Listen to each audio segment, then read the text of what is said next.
The early November wind swept through the valley with a bitter edge that promised an unforgiving winter ahead. Hunter Blackwood stood motionless at the edge of the tree line, his weathered face turned toward the distant mountains as the last light of day painted them crimson. 64 years had carved deep lines around his eyes, yet they remained sharp, missing nothing as they scanned the darkening forest. The weight of his hunting rifle felt comforting against his shoulder, a constant companion during the 20 years since he'd retreated to this isolated corner of Wolf Crest. The cabin behind him stood solitary against the gathering darkness, smoke curling from its stone chimney like a defiant finger against the twilight sky. Hunter had built it with his own hands after Sarah's death, each log and stone placed with the precision of a man seeking to build something solid in a world that had crumbled beneath him. The locals in the village below left him largely to himself, a courtesy he returned. They called him the old soldier behind his back, their whispers carrying respect tinged with wariness. Tonight felt different. Hunter couldn't explain it, but 40 years in special forces had taught him to trust his instincts. Something moved through his forest that didn't belong. He'd noticed subtle changes over the past week, disturbed underbrush in patterns no deer would make, tracks that seemed almost human but not quite right, and most concerning, the animals had grown unusually quiet in the northern sector. "Coming back in doesn't make the feeling go away," he muttered to himself, voice rough from disuse as he turned toward his cabin. Inside, the single room glowed with amber warmth from the fireplace. Hunter moved with the economy of motion that had become second nature, hanging his rifle on its pegs and removing his heavy coat. The cabin smelled of wood smoke and the herbs hanging in bunches from the ceiling beams, a collection that would make any pharmacist raise an eyebrow. But Hunter knew their value better than most doctors with their prescription pads. He settled into the worn leather chair by the fire and reached for the wooden box on the side table. His fingers traced the intricate carvings on its surface, symbols his grandfather had insisted he memorize as a boy, though their meaning remained obscure. The old man had been full of strange beliefs and cryptic warnings, most of which Hunter had dismissed as the ramblings of age. Until Sarah. The journal inside the box was leather-bound and worn at the edges, his grandfather's neat script filling pages with observations, herbal recipes, and what Hunter had long considered folklore. He flipped to a marked page where his grandfather had written about the 5 territories and the ancient pact. According to the old man, long before recorded history, humans had shared the world with other beings, wolfkind, spellcasters, and elementals. They lived in separate territories with clear boundaries, crossing only under specific treaties. "Old man," Hunter whispered to the empty room, "I always thought you'd lost your mind." Yet something had kept him from discarding the journal all these years. Something had compelled him to continue his grandfather's practice of walking the boundaries of his property on the full moon, spreading a mixture of herbs along the perimeter. Something had drawn him to this remote location that matched the description in the journal as a thin place where the boundaries between worlds could be crossed. Hunter turned to the section about the purge. According to his grandfather, 50 years ago, fear had driven humans to hunt down anyone suspected of being non-human or having abilities beyond the ordinary. The purge had been particularly brutal against the wolfkind and those with healing abilities, the Omegas. Hunter remembered as a child how his grandfather would speak in hushed tones about his role as a boundary guardian, sworn to protect the balance between worlds and the safety of those who crossed over seeking asylum. A sudden crash outside snapped Hunter to attention. In one fluid motion that belied his age, he retrieved his rifle and moved to the window, staying to the side to remain unseen. The moon had risen, casting silver light across the clearing.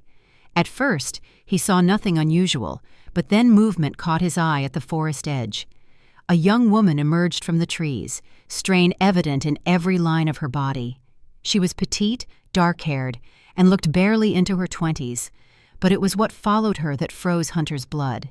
She pulled behind her the massive form of a man, dragging him with a strength that seemed impossible for her frame. Even from this distance, Hunter could see that the man was gravely injured, his clothing dark with what could only be blood.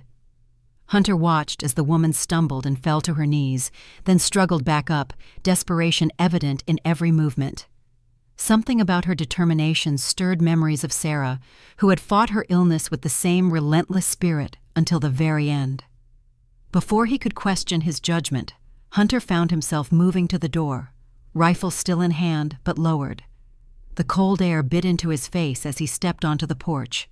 The woman's head snapped up at his appearance, her body immediately shifting to shield the injured man. The protective gesture wasn't lost on Hunter. "You're trespassing," he called, his voice carrying in the night stillness. "But it looks like you could use some help." The woman didn't respond immediately, her eyes, unusually bright in the moonlight, assessing him with a wariness that spoke of hard experience. "He's dying," she finally said, her voice surprisingly steady despite her obvious exhaustion. "I don't have anywhere else to go." Hunter hesitated only a moment before descending the steps. Military instinct kept him alert as he approached, noting details with practiced efficiency. The woman's clothes were simple but oddly styled, with strange symbols embroidered along the edges. The man she protected was enormous, well over 6 feet of solid muscle, with long dark hair matted with blood and dirt. But it was the wounds visible through his torn clothing that caught Hunter's attention. 3 parallel gashes across his chest and shoulder, deep enough to be fatal, but strangest of all, the edges of the wounds were black, with dark veins spreading outward into healthy flesh. "That's no animal attack I've ever seen," Hunter said, crouching to get a better look. "Please," the woman said, and something in her voice made Hunter meet her gaze. "I can help him, but I need shelter. They're hunting us." The plural wasn't lost on Hunter. He weighed his options quickly, decades of tactical assessment condensed into seconds. Helping them meant involving himself in whatever trouble followed them. Turning them away likely meant death for the injured man, possibly the woman too. "Can you tell me who's after you?" Hunter asked, already knowing he would help regardless. "People who fear what they don't understand," she replied, a bitterness in her tone that spoke of personal experience. Hunter nodded once and moved to the injured man's other side. "I'll take his weight. My cabin is just there." Together they half-carried, half-dragged the unconscious man to the cabin. Even with Hunter bearing most of the weight, he was impressed by the woman's strength and determination. Once inside, they maneuvered the man onto Hunter's bed, the only suitable surface in the small cabin. In the better light, Hunter could see the true extent of the injuries. The wounds were unlike anything he'd encountered in his military career or hunting, and he'd seen plenty of both.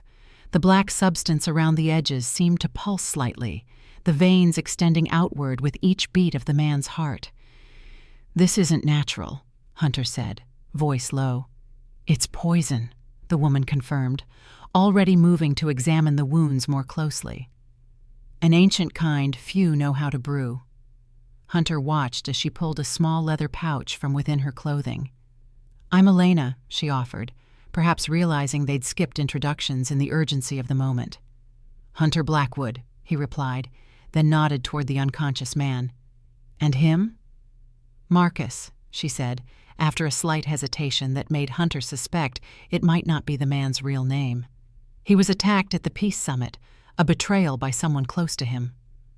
Hunter moved to the fire to stoke it higher, giving Elena space to work. "Peace Summit? Between whom?" Elena's hands paused in their motion. "You really don't know, do you?"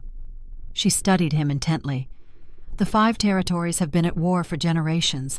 The summit was the first attempt at peace in 100 years. The term sent a jolt through Hunter. 5 territories, exactly as his grandfather's journal described. He glanced toward the wooden box where the journal lay, wondering if the old man's ramblings might have more truth to them than he'd credited. "I know a little," he said carefully.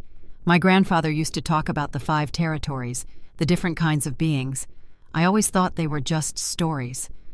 Elena's expression shifted slightly. "Your grandfather knew of us? Was he a guardian?" The term struck another chord of recognition. Hunter moved to the box and retrieved the journal, holding it up. "He left me this. Called himself a boundary guardian. Told me it would be my responsibility someday, but I never believed him." Elena's eyes widened. Guardians are rare now, nearly extinct since the Purge. If your grandfather was one." She looked at him with new interest. "The bloodline passes down. You may have abilities you don't even know about." Hunter would have dismissed such talk as nonsense just hours ago, but standing in his cabin with a dying man whose wounds defied explanation and a woman who spoke of territories and guardians with complete conviction, he found his skepticism wavering. "Let's focus on him first," Hunter said, nodding toward Marcus. "What do you need to help him?" Elena opened her pouch, revealing dried plants and what looked like crushed crystals. "I need clean water, cloths, and—" She hesitated. "If you truly are of guardian blood, there might be something else you have that could help." Hunter raised an eyebrow questioningly. Guardians often kept special herbs, passed down through generations, things that grow only in the boundary places between worlds. Hunter thought of the unusual plants he cultivated behind his cabin, started from seeds his grandfather had given him, plants that shouldn't thrive in this climate, but somehow did. He nodded and moved to a cabinet near the hearth, retrieving several glass jars containing dried leaves, roots, and flowers. Elena's eyes lit up as she examined them. "Moonshadow root, silverleaf, boundary sage. You've been growing them all this time?" "My grandfather insisted," Hunter replied, feeling strangely self-conscious. "Said they'd be needed someday." Elena selected several jars with certainty. "That day is now. These might save his life." As Hunter provided clean water and cloths, Elena began preparing a poultice from the herbs mixed with the contents of her pouch. The aroma that filled the cabin was unlike anything Hunter had experienced, sweet yet sharp, making the air seem to shimmer slightly around them.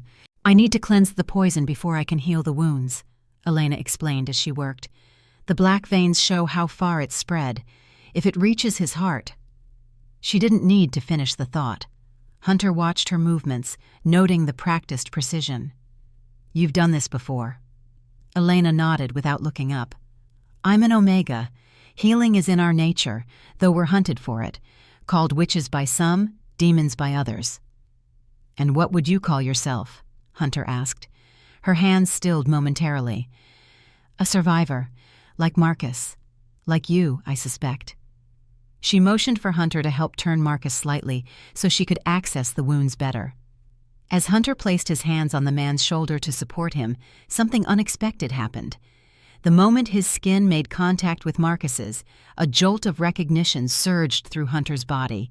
The old scar on his forearm, a souvenir from a mission gone wrong 30 years ago, suddenly burned as if freshly made. Hunter jerked back, startled. Elena noticed his reaction. "What happened?"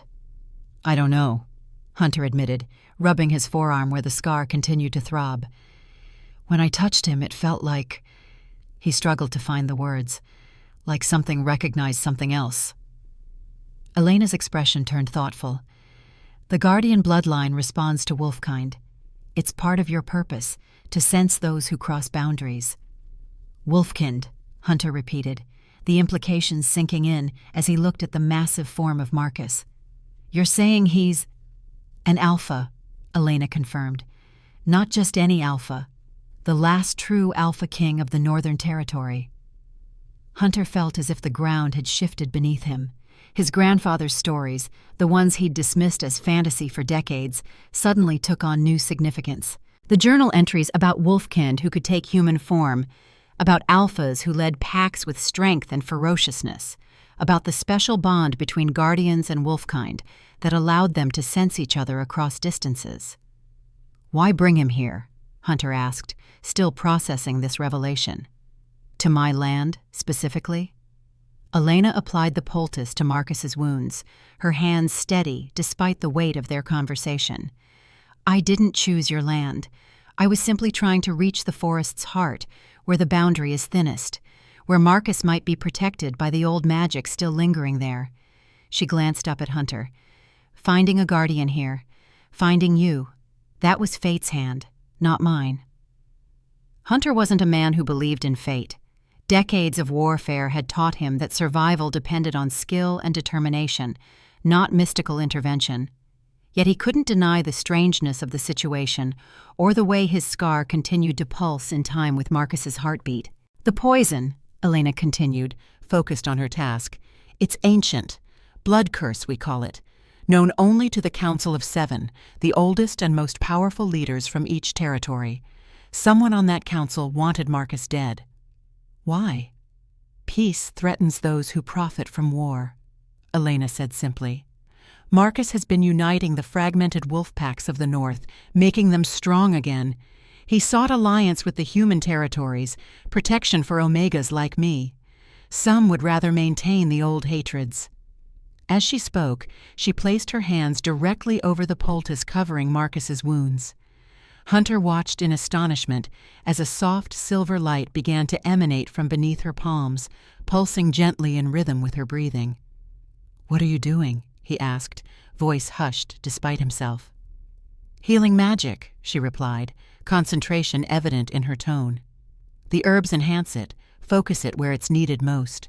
The silver light grew stronger, illuminating the cabin with its unearthly glow. Hunter could see the veins of poison retreating, shrinking back from the advancing light, like darkness fleeing before dawn. Elena's face showed the strain of her efforts, beads of sweat forming on her brow despite the cool air. "This is why they hunt us," she said between controlled breaths. "This power to heal what they cannot. They fear what they don't understand, so they destroy it." As the light reached its peak intensity, Marcus's body suddenly tensed. His back arched slightly off the bed, and a sound emerged from his throat. Not quite human, something deeper, more primal. His eyes snapped open, revealing irises of burnished gold that seemed to glow from within. Those golden eyes fixed immediately on Hunter, recognition and confusion warring in their depths. Marcus tried to rise, his movements surprisingly coordinated for a man who had been at death's door moments before. Elena pressed a restraining hand against his chest. "Peace, Marcus," she soothed. "You're safe. He's a guardian." Marcus's gaze remained locked on Hunter, assessing, calculating. His nostrils flared slightly as if catching Hunter's scent, and then his attention shifted to Hunter's forearm, where the scar pulsed visibly now, a strange bluish light emanating from beneath the skin. "Guardian," Marcus said, his voice a deep rumble that seemed to vibrate through the cabin. The single word carried a wealth of meaning, recognition, respect, and something like relief. Hunter found himself nodding, accepting the title that had belonged to his grandfather, that had seemed like folklore until this moment. "My grandfather was. I never understood what it meant." Marcus's gaze intensified. "But you bear the mark." He gestured toward Hunter's forearm. "The boundary scar, given to those who walk between worlds." Hunter looked down at his old wound with new eyes. The scar he'd carried for 3 decades, the result of what he'd always believed was shrapnel during an extraction gone wrong in a conflict zone half a world away. Now it glowed with an inner light that matched the golden gleam of Marcus's eyes. "This isn't possible," Hunter murmured, though the evidence before him suggested otherwise. "The world is larger than humans allow themselves to see," Marcus said, his speech stronger now as Elena's healing magic continued to work through his system. "Your grandfather knew this. He was respected among my kind." "Robert Blackwood," Hunter said, his grandfather's name feeling significant suddenly. "He tried to teach me, but I thought he was just getting confused in his old age." A shadow of sadness crossed Marcus's features. Many guardians were lost in the purge. Those who survived often hid their knowledge even from family, for protection. "The purge," Hunter repeated, remembering his grandfather's warnings about a time when humans had turned against anything they couldn't understand. 50 years ago, my grandfather spoke of it like a war. "It was a slaughter," Marcus corrected, his voice hardening. "Systematic hunting of wolf-kind, Omegas, and anyone who protected them, including guardians." Hunter's mind raced, connecting dots across decades. His grandfather's insistence on teaching him to recognize certain herbs, to walk the property lines at specific times, to memorize symbols whose meaning seemed arbitrary. The old man's wariness of strangers, his habit of checking the sky for the moon's phase before venturing into town. "He was protecting something," Hunter said slowly. "Someone." Marcus nodded. "Guardians maintained the boundaries, ensured safe passage for those fleeing persecution. Your grandfather likely saved hundreds of lives during the worst of the purge." Elena, who had been quiet during this exchange, finally spoke. "The healing is taking hold, but the poison was strong. You'll need rest to fully recover." She turned to Hunter, fatigue evident in her features. "Is there somewhere I can wash? The ritual leaves a residue that might be detectable to those with sensitive noses." Hunter understood her concern immediately. If others were hunting them, any trace could be dangerous. "There's a wash basin in the corner. I'll get you fresh water." As he moved to fulfill this practical task, Hunter felt as if he were operating in two worlds simultaneously. One was the familiar reality he'd inhabited for 64 years, a world of rational cause and effect, where his military training and survival skills had served him well. The other was a world his grandfather had tried to show him, filled with beings he'd dismissed as fantasy, with magic that flowed through bloodlines, with ancient conflicts and responsibilities he'd never acknowledged. Outside, the moon had risen fully above the tree line, casting the forest in silver light. Hunter paused at the window, studying the familiar landscape with new eyes. How many times had creatures crossed his land without his knowledge? How many boundaries had he unwittingly patrolled, following his grandfather's instructions without understanding their true purpose? And most unsettling of all, what did it mean for him now? At 64, Hunter had believed his life's course was set. A quiet existence in his cabin, living off the land, nursing memories of Sarah and their too brief time together. Now, in the space of a single evening, everything had changed. A king from another territory lay wounded in his bed. An Omega healer practiced forbidden magic under his roof, and his own body betrayed knowledge he hadn't known it possessed, a legacy in his blood awakening after decades of dormancy. As Hunter returned to Elena with fresh water, he caught sight of his reflection in the cabin's small mirror. For a moment, just a moment, he thought he saw a faint blue glow in his eyes, similar to the light emanating from his scar. He blinked, and it was gone, leaving him to wonder if it had been there at all, or merely a trick of the moonlight. Marcus watched him from the bed, those golden eyes missing nothing. "It begins," the Alpha said quietly. "The awakening of what has always been inside you." Hunter met his gaze steadily, feeling the weight of generations pressing down upon him. His grandfather's voice seemed to whisper from the past, "When the time comes, you'll know what to do." Outside in the darkness, a wolf howled, the sound echoing through the valley.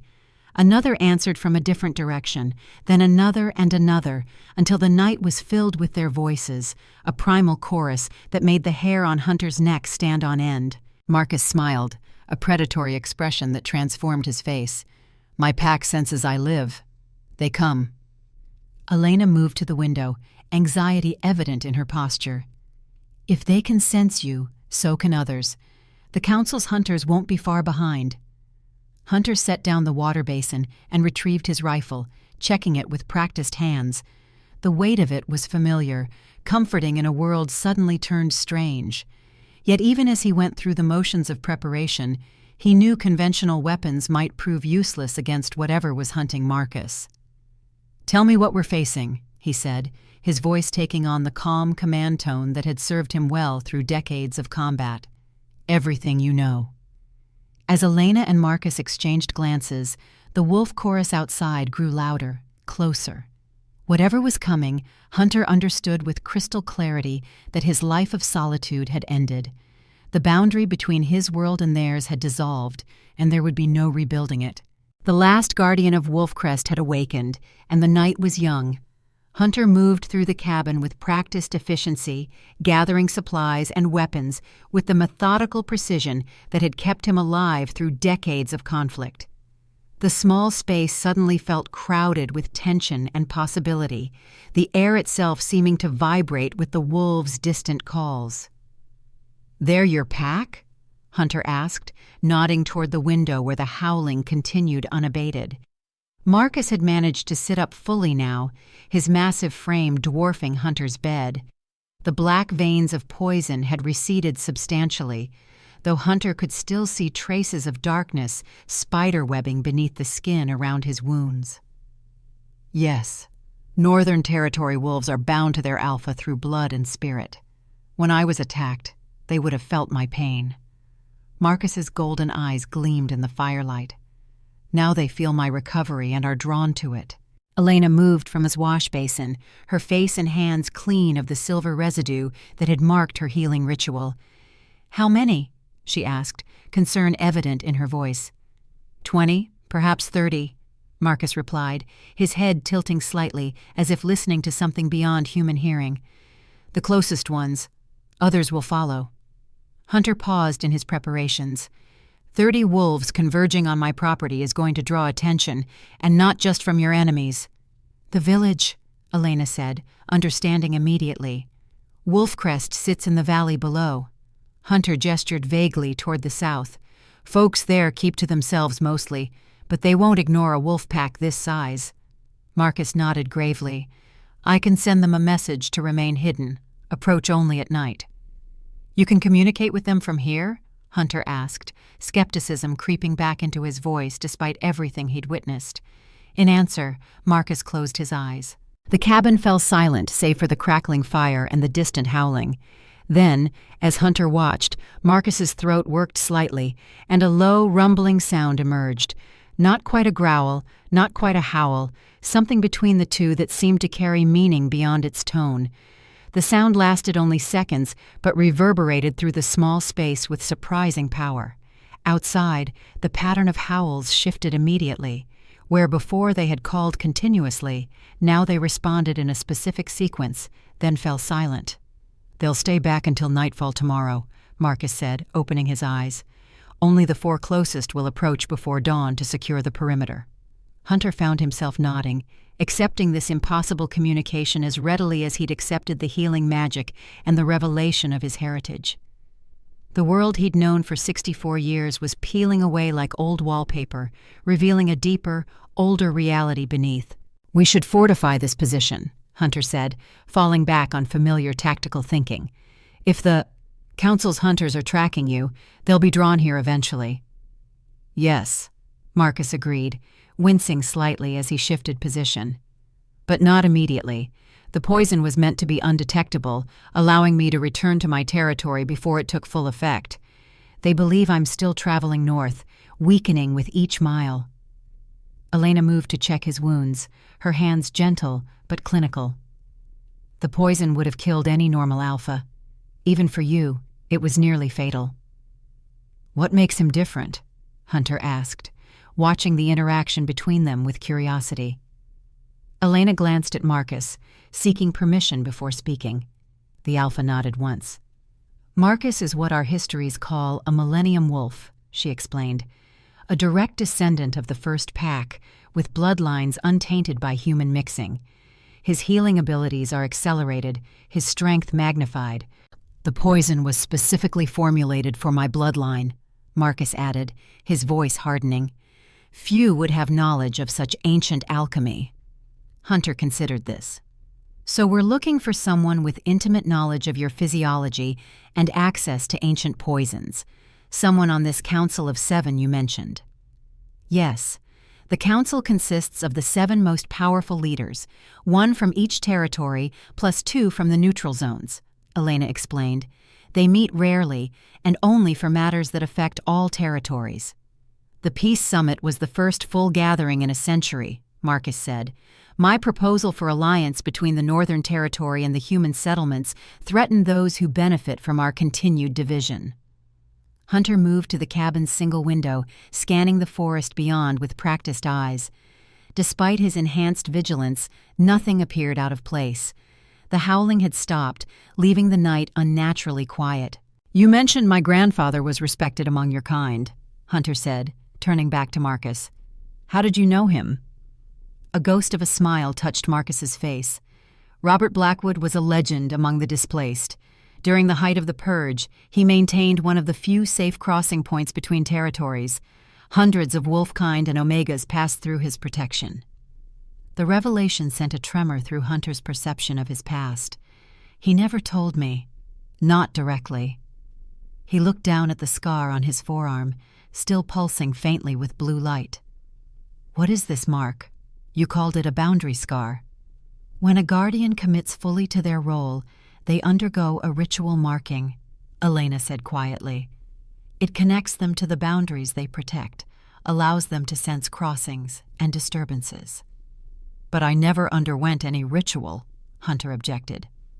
This is from shrapnel during an extraction operation in the Middle East, 30 years ago. Marcus and Elena exchanged a significant look. What aren't you telling me? Hunter demanded, military directness asserting itself. Guardian marks often disguise themselves, Marcus explained carefully. They appear as ordinary injuries to the guardian and to others until they're awakened by contact with those they're meant to protect. That's convenient, Hunter said dryly, though he couldn't deny the evidence before him.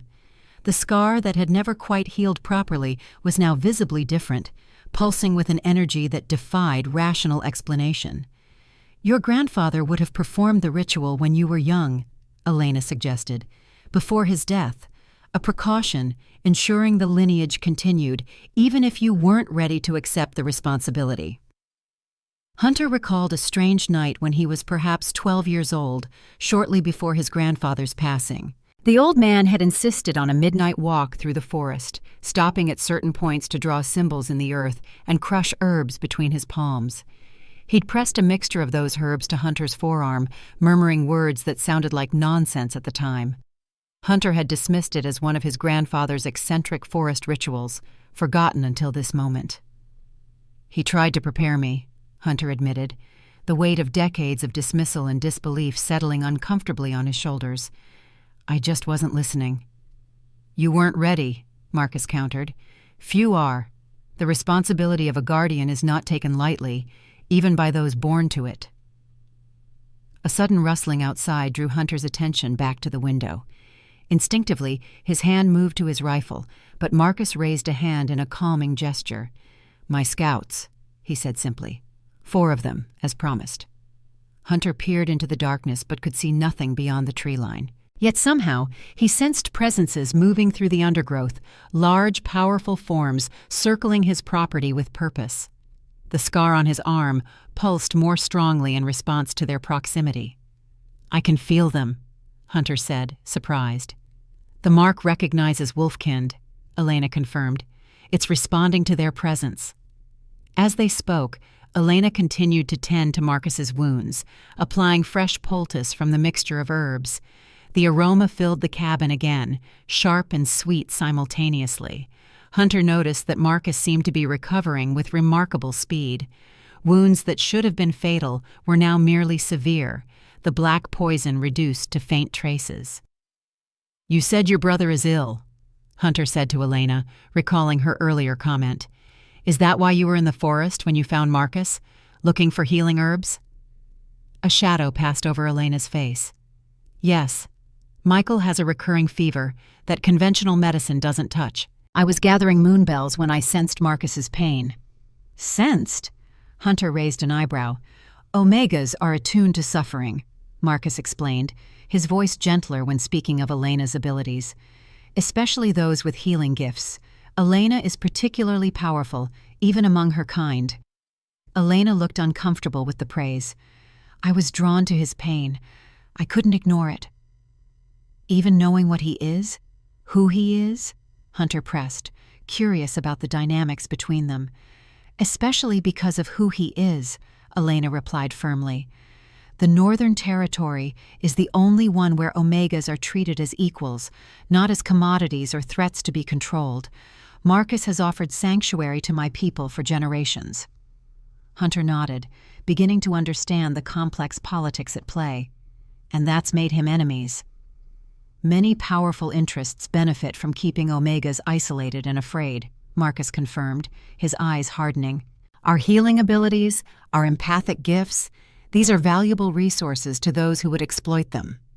The conversation paused as Marcus suddenly tensed, his attention fixing on something beyond the cabin walls. A moment later, Hunter heard it too, the distant sound of an engine, a vehicle approaching along the rarely used access road to his property. "Expecting visitors?" Marcus asked, his voice low and dangerous. Hunter shook his head. "No one comes here uninvited." He moved to the window again, staying to the side to avoid being silhouetted. "Single vehicle, moving slowly, headlights off." "Not your typical neighborly visit," Elena observed, already gathering their supplies and moving them out of sight. Hunter felt a cold certainty settle in his gut. 20 years of isolation meant visitors were rare. Visitors in the middle of the night, driving without lights, were never innocent. He retrieved his rifle and a pair of night vision binoculars from a locked cabinet. "Stay inside, away from windows," he instructed, his voice automatically taking on the command tone that had served him through countless operations. "I'll circle around, get a visual." "Wait," Marcus said, attempting to rise. "If it's the Council's hunters, then a 64-year-old human with a hunting rifle will seem far less threatening than the Alpha King they're searching for." Hunter finished for him. "I've been playing the reclusive veteran for 2 decades in this valley. Let me use that cover." Marcus studied him for a moment, then nodded reluctantly. "Be careful. If they're tracking me, they'll be more dangerous than ordinary humans." Hunter checked his rifle once more and slipped out the back door of the cabin, moving with the silent precision that decades of special operations had ingrained in him. Age had slowed him somewhat, but experience more than compensated. He circled wide through the trees, using the forest he knew intimately as cover. The vehicle had stopped about 100 yards from the cabin, its engine still running quietly. Through his night vision binoculars, Hunter could make out a dark SUV with mud covering the license plates.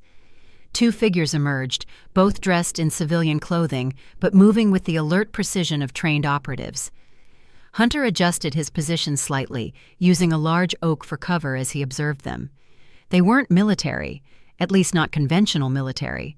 Their movements suggested specialized training, but with a fluidity that felt almost predatory. One carried what looked like standard hunting rifle, but the other held something different, a weapon with an unusually long barrel that Hunter didn't recognize. The pair conferred briefly, then began moving toward the cabin from different angles, using available cover effectively. They were good, Hunter had to admit. In his younger days, he might have been concerned about facing such opponents. But 64 years had taught him that experience often trumped youthful reflexes, and few had his level of experience. As the intruders approached, Hunter felt a strange sensation from his scar. It pulsed with greater intensity, and with each pulse came a heightened awareness of his surroundings. He could suddenly sense the exact position of both intruders, could feel the vibration of their footsteps through the earth, could even detect the accelerated rhythm of their heartbeats. "What the hell?" he muttered under his breath, but instinct told him to trust these new perceptions. Moving silently parallel to the intruders, he circled to intercept the one carrying the unusual weapon, determining them to be the greater threat. The forest seemed to be responding to him as well. Branches that should have snapped under his weight bent silently, undergrowth parted to allow his passage without rustle or disturbance. Hunter found himself moving more swiftly and silently than should have been possible for a man his age, guided by senses he'd never known he possessed. The intruder with the specialized weapon paused at the edge of the clearing, raising the barrel toward the cabin. Hunter could now see it wasn't a conventional firearm at all, but something that looked more like a tranquilizer gun with a specialized loading mechanism. Silver glinted in the moonlight, silver darts in the ammunition chamber. Hunter moved without conscious thought, emerging from cover directly behind the intruder. He pressed his rifle barrel against the base of the person's skull. "Federal land," he said, keeping his voice gruff and unfriendly. "You're trespassing." The intruder froze, clearly not having sensed Hunter's approach. "Easy, old-timer," a female voice replied, smooth and controlled despite the situation. "Just tracking a wounded animal." "With silver darts?" Hunter challenged. "Must be a special kind of animal." A moment of silence followed as the woman recalculated her approach. "You'd be surprised what's running around these woods lately," she finally said. "Things that shouldn't be here." "The only thing that shouldn't be here is you," Hunter countered. "Drop the weapon, hands where I can see them." The woman complied, carefully lowering her weapon to the ground and raising her hands. "My partner's already at your cabin," she said conversationally, "probably having a similar chat with whoever you've got stashed in there." Hunter didn't let her comment provoke a reaction. "If your partner's smart, they won't have crossed my threshold without permission." A sudden crash from the direction of the cabin suggested the partner might not, in fact, be that smart. Hunter maintained his position, keeping his rifle trained on the woman while listening intently. He could sense movement at the cabin. The second intruder had apparently decided to force entry. What followed was a series of sounds that made Hunter's blood run cold. A splintering of wood, a brief shout cut abruptly short, then absolute silence. The woman before him tensed subtly. "Sounds like your house guest isn't playing nice." "Neither were you," Hunter pointed out. "Now we're going to walk back to the cabin, nice and slow. Try anything, and I promise you'll regret it before your partner can help you." The woman gave a short laugh. "My partner's probably already dead, old man. You have no idea what you're sheltering." "Maybe not," Hunter conceded. "But I know what I am, and that should worry you more." He directed her to walk ahead of him, maintaining a safe distance as they approached the cabin. The door hung partially off its hinges, evidence of forced entry. Inside, illuminated by the fireplace's glow, Marcus stood holding the second intruder a foot off the ground by his throat. The man's specialized weapon lay broken on the floor. Elena remained in the shadows of the room, her expression tense but determined. As Hunter guided the woman inside at rifle point, Elena's eyes widened in recognition. "Victoria," she breathed, surprise and fear mingling in her voice. The woman, Victoria, smiled thinly. "Hello, Elena. Long way from the village, aren't you?" Marcus's grip tightened visibly on the male intruder's throat. "You know her?" "She's the village doctor," Elena explained, her voice tight. "And apparently more than that." Victoria's smile didn't reach her eyes. "We all wear masks, don't we? Some of us are just better at it than others." Hunter kept his rifle trained on Victoria as he assessed the situation. "These aren't council hunters," he said to Marcus. "They knew to look here specifically. They were tracking Elena, not you." Victoria's eyes flicked to Hunter, reassessing him with new interest. "Aren't you full of surprises? The old hermit knows more than he should." Marcus released his grip slightly, allowing the male intruder to draw a ragged breath. "Who sent you?" he demanded. The man remained silent, but Victoria laughed softly. "You really think we'd tell the great Northern Alpha anything? You're far from your territory, Wolf King.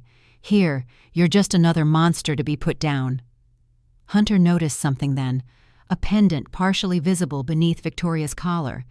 It matched a symbol in his grandfather's journal, one associated with a group called the Beast Hunters. According to the old man's writings, they had been instrumental in organizing the Purge 50 years ago. "Beast Hunters," Hunter said aloud, causing Victoria to flinch almost imperceptibly. "I thought your kind died out decades ago." Victoria's composure cracked slightly. "How does a human recluse know that name?" "My grandfather kept records," Hunter replied evenly. "About the Purge, about those who orchestrated it, about the territories and boundaries you violated." A new tension filled the room as Victoria's gaze fixed on Hunter with genuine surprise. "What are you?" Before Hunter could respond, a howl rose from the forest. Closer now, one of Marcus's scout wolves signaling. Marcus cocked his head, listening. "More vehicles approaching," he translated grimly. "At least 3, moving fast." Victoria's expression shifted to one of satisfaction. "Back up. You should have killed us when you had the chance." Hunter made a quick decision. "Secure them," he ordered Marcus. "We need to move. Now." With efficient movements born of battlefield necessity, they bound the 2 intruders with cord from Hunter's supplies. Marcus, despite his injuries, worked with impressive strength and speed. "My pack can delay them," Marcus offered, "but not stop them, not without revealing themselves fully." Hunter nodded, already gathering essential supplies into a backpack. "We need to reach the old boundary line. There's a network of caves my grandfather used to visit. If these are really beast hunters, conventional weapons won't hold them for long." Elena had moved to the window, watching the distant headlights now visible through the trees. "They're coming fast, perhaps 5 minutes." Hunter retrieved his grandfather's journal and the wooden box containing the most precious herbs, then moved to a section of floorboards near the hearth. Pulling back the worn carpet, he revealed a hidden compartment containing a smaller box made of dark, polished wood.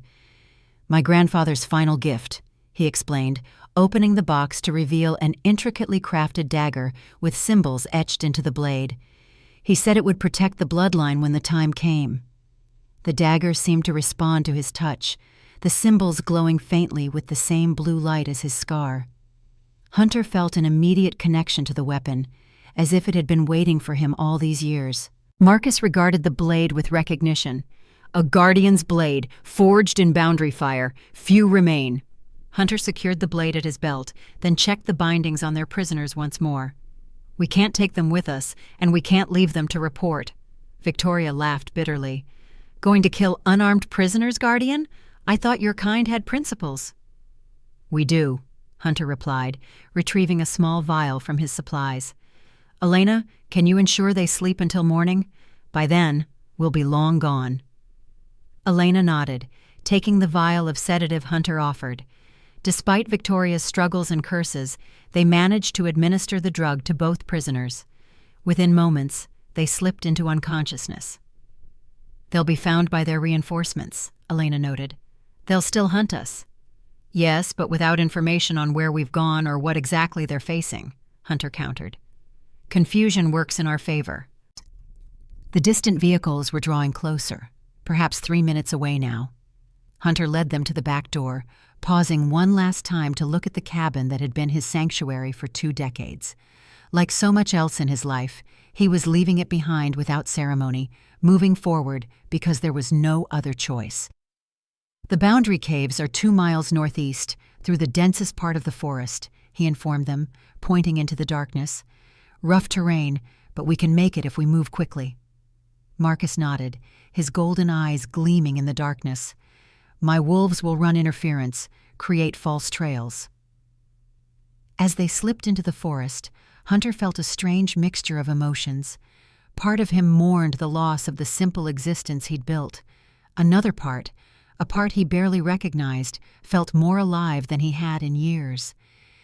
The Guardian's mark on his arm pulsed steadily now, no longer painful but energizing, connecting him to the forest in ways he'd never experienced. They moved swiftly through the undergrowth, Hunter leading with the sure-footedness of someone who knew every inch of the terrain.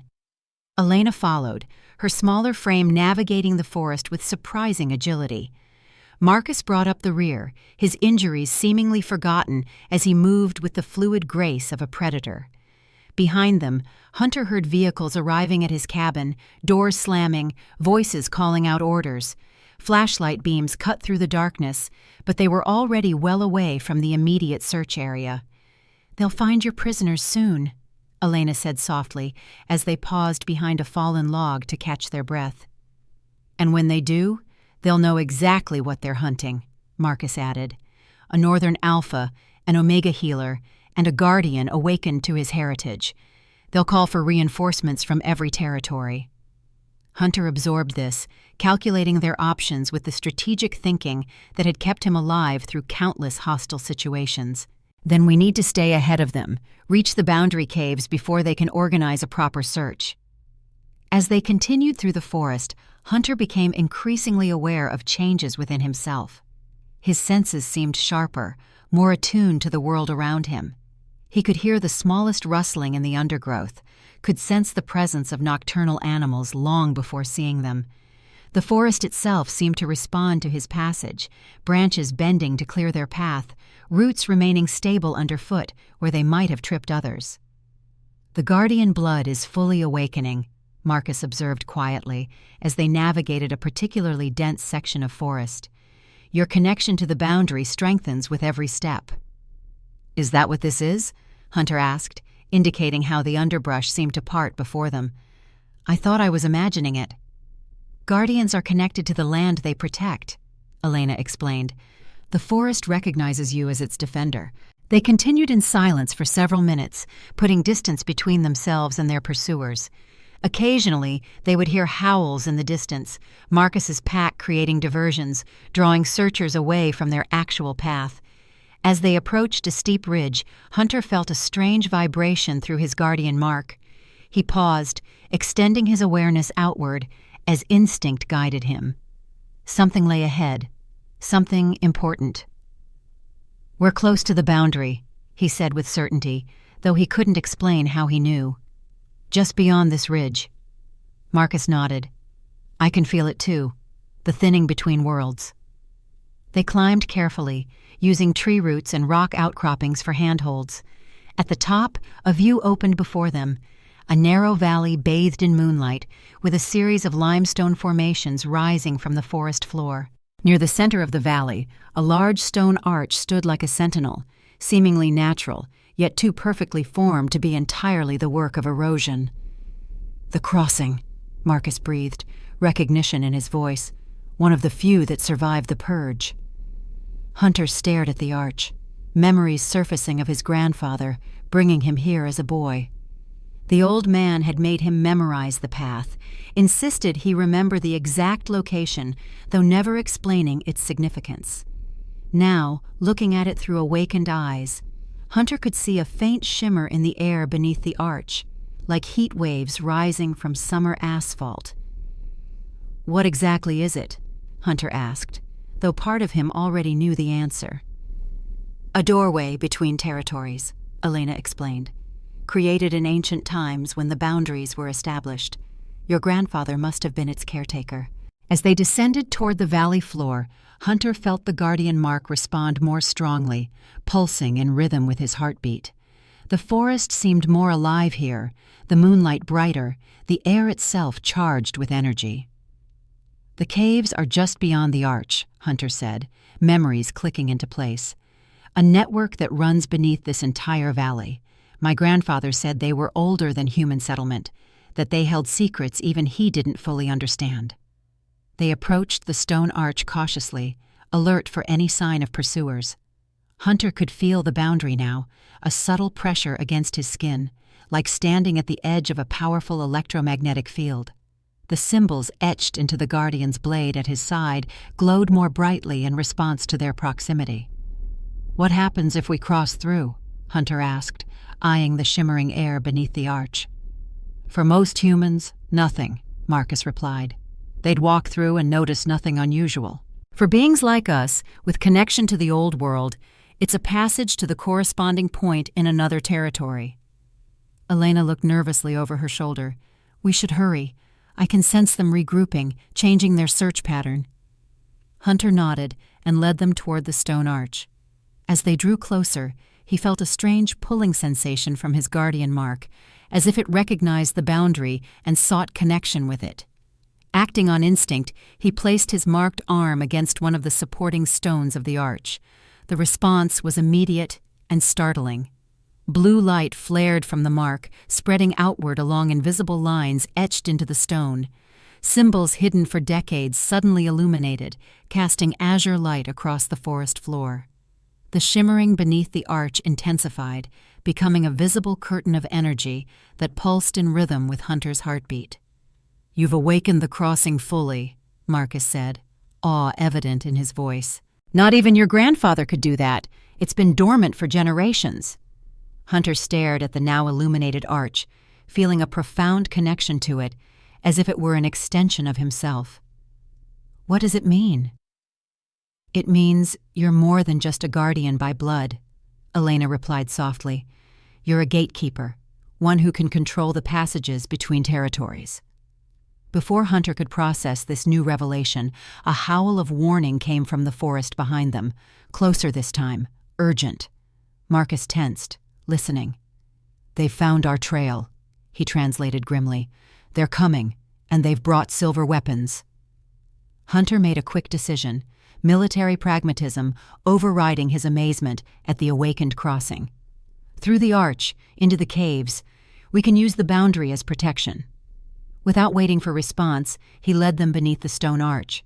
The sensation of passing through the boundary was subtle but distinct, like walking through a waterfall of static electricity that tingled against the skin but left no moisture. On the other side, the forest looked largely the same, but Hunter could sense the difference. The air felt charged, the moonlight sharper, the very atmosphere more alive with possibility. A narrow trail led from the arch to a limestone outcropping 20 yards away. Hunter moved toward it with confidence born of childhood memory, finding the concealed entrance to the cave system exactly where his grandfather had shown him decades ago. "In here," he directed, pulling aside a curtain of vines to reveal a dark opening in the rock face. The caves extend for miles beneath the valley. As Elena and Marcus ducked into the entrance, Hunter paused, looking back at the illuminated arch. The guardian in him knew what needed to be done. Placing his hand against the stone once more, he focused his intent, somehow knowing the boundary would respond. "Close," he commanded, the word feeling ancient in his mouth. The blue symbols flared brilliantly for a moment, then faded, the shimmering curtain beneath the arch dissolving into invisibility once more. Hunter felt the connection remain, like a thread tied to his consciousness, but the visible manifestation disappeared, concealing their passage from those who followed. Satisfied, he ducked into the cave entrance, following Elena and Marcus into the darkness. As he did, he felt a profound sense of having crossed more than just a physical threshold. He had stepped fully into a world his grandfather had tried to prepare him for, a world where the rules he'd lived by for 64 years no longer entirely applied. The last guardian had taken up his mantle at last, and there would be no returning to the life he'd known before. The darkness within the cave was absolute, swallowing the moonlight within a few feet of the entrance. Hunter paused, allowing his eyes to adjust, but even his enhanced senses struggled against such complete blackness. Before he could suggest a solution, a soft silver glow illuminated the space. Elena had produced a small crystal from her pouch that emitted a gentle, steady light. "Moonglass," she explained, noticing Hunter's curious expression. "A natural formation from the boundary regions, though rare now." The illumination revealed a vast limestone chamber with multiple passages branching off in different directions. Ancient symbols adorned the walls, similar to those that had appeared on the stone arch outside. Hunter felt a strange familiarity with them, as if he should be able to read their meaning, though he'd never studied such script. "My grandfather brought me here as a boy," Hunter said, moving toward one of the symbols. "He made me memorize the path through these caves, though he never explained why." Marcus studied the chamber with evident recognition. "These are guardian way stations. During the Purge, such places provided sanctuary for those fleeing persecution. Your grandfather likely maintained this one as one of the last functioning crossings." Elena held the moonglass higher, illuminating more of the chamber. "These symbols mark safe paths between territories. This one," she indicated a spiral pattern with 3 lines crossing through it, "leads toward the Northern Territory." Hunter traced the symbol with his fingertips, feeling a slight vibration through his guardian mark in response. "How do you know these markings?" "All Omegas learn them as children," Elena replied, a shadow crossing her features. "They're escape routes, memorized in case we need to flee. Not that many of us ever get the chance." Hunter nodded grimly, understanding the implications. Despite the supposed peace between territories, Omegas still lived with the constant threat of capture or worse. It explained Elena's caution, her readiness to flee at the first sign of danger. "We should move deeper," Marcus suggested, glancing back toward the concealed entrance. "The beast hunters may not be able to see the boundary crossing, but they're skilled trackers. They'll find the cave entrance eventually."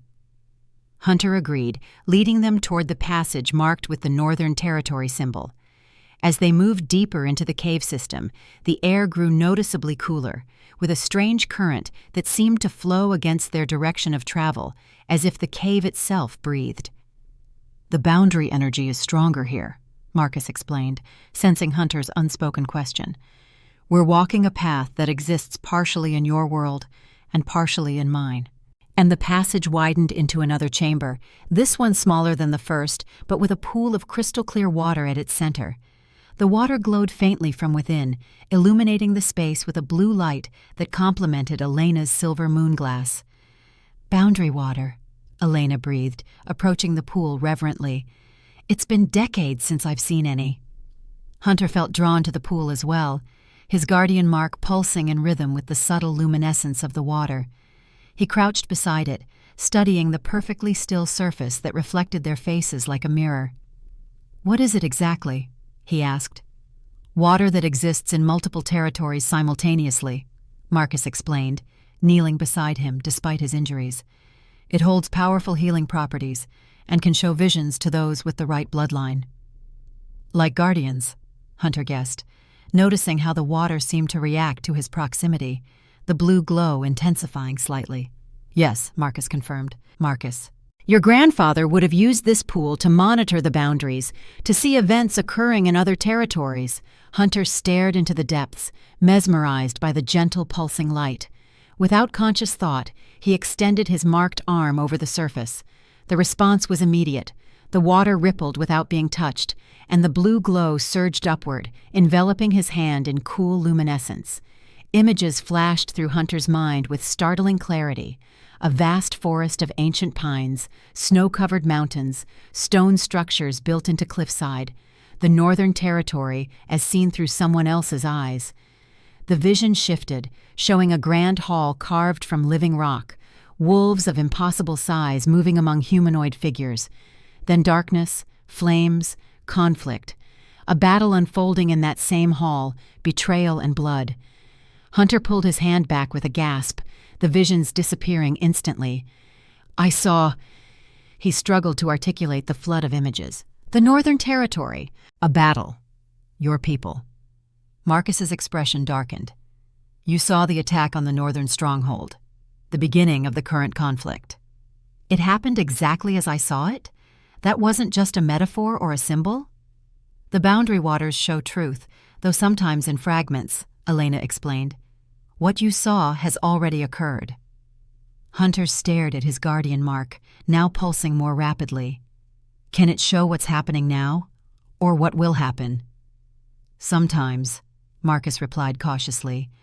"But visions of the future are rarely clear. They show possibilities, not certainties." A distant sound echoed through the cave system, voices, still far away, but growing closer. The beast hunters had found the cave entrance more quickly than anticipated. "We need to move," Hunter said, military pragmatism reasserting itself. "Which way leads deepest into the system?" Elena pointed to a narrow passage on the far side of the chamber. "That one follows the boundary line most directly. It should take us beneath the mountain."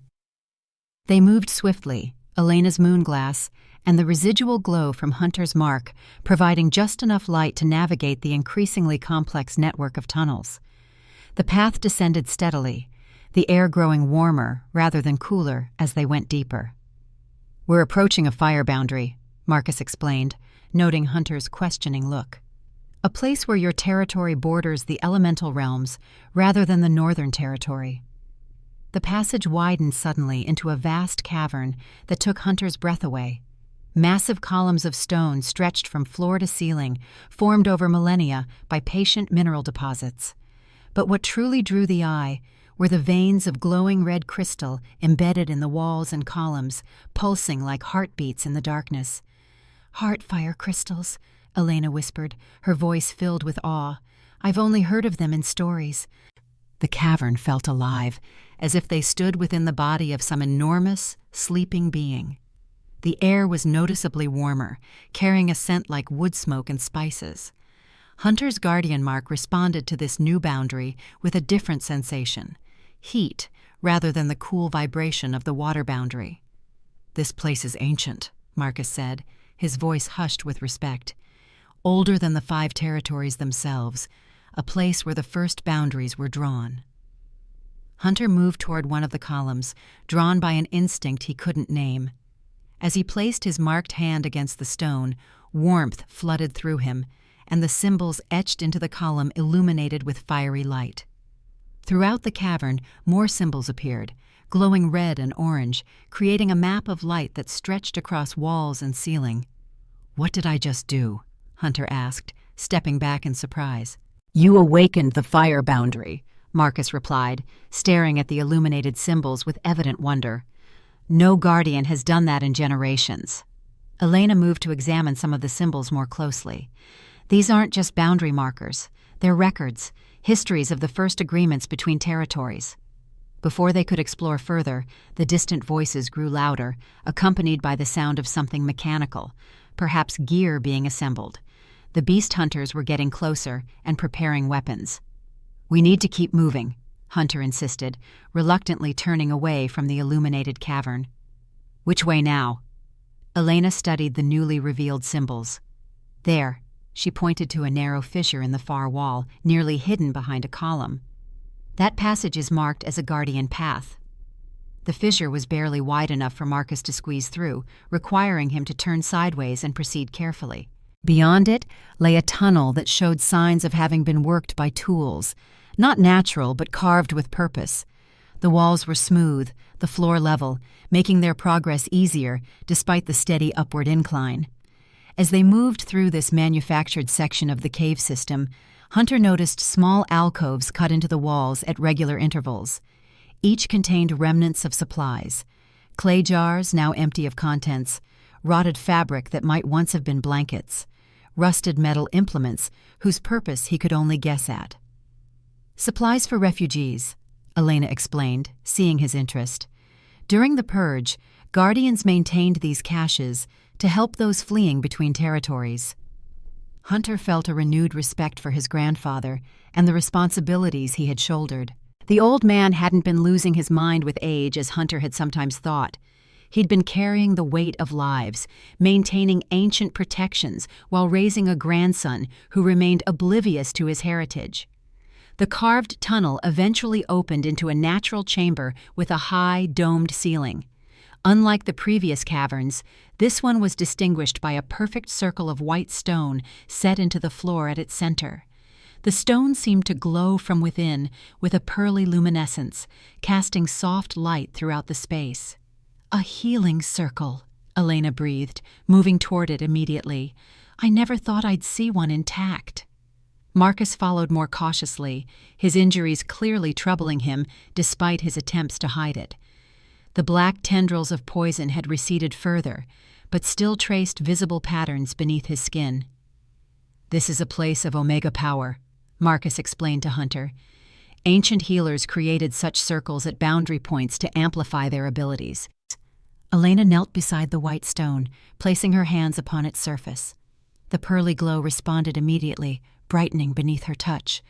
"It's still active," she said with wonder, "after all this time." Hunter glanced back the way they had come, listening intently. The pursuing voices had faded somewhat, suggesting the beast hunters had chosen a different path through the cave system. But that respite wouldn't last long.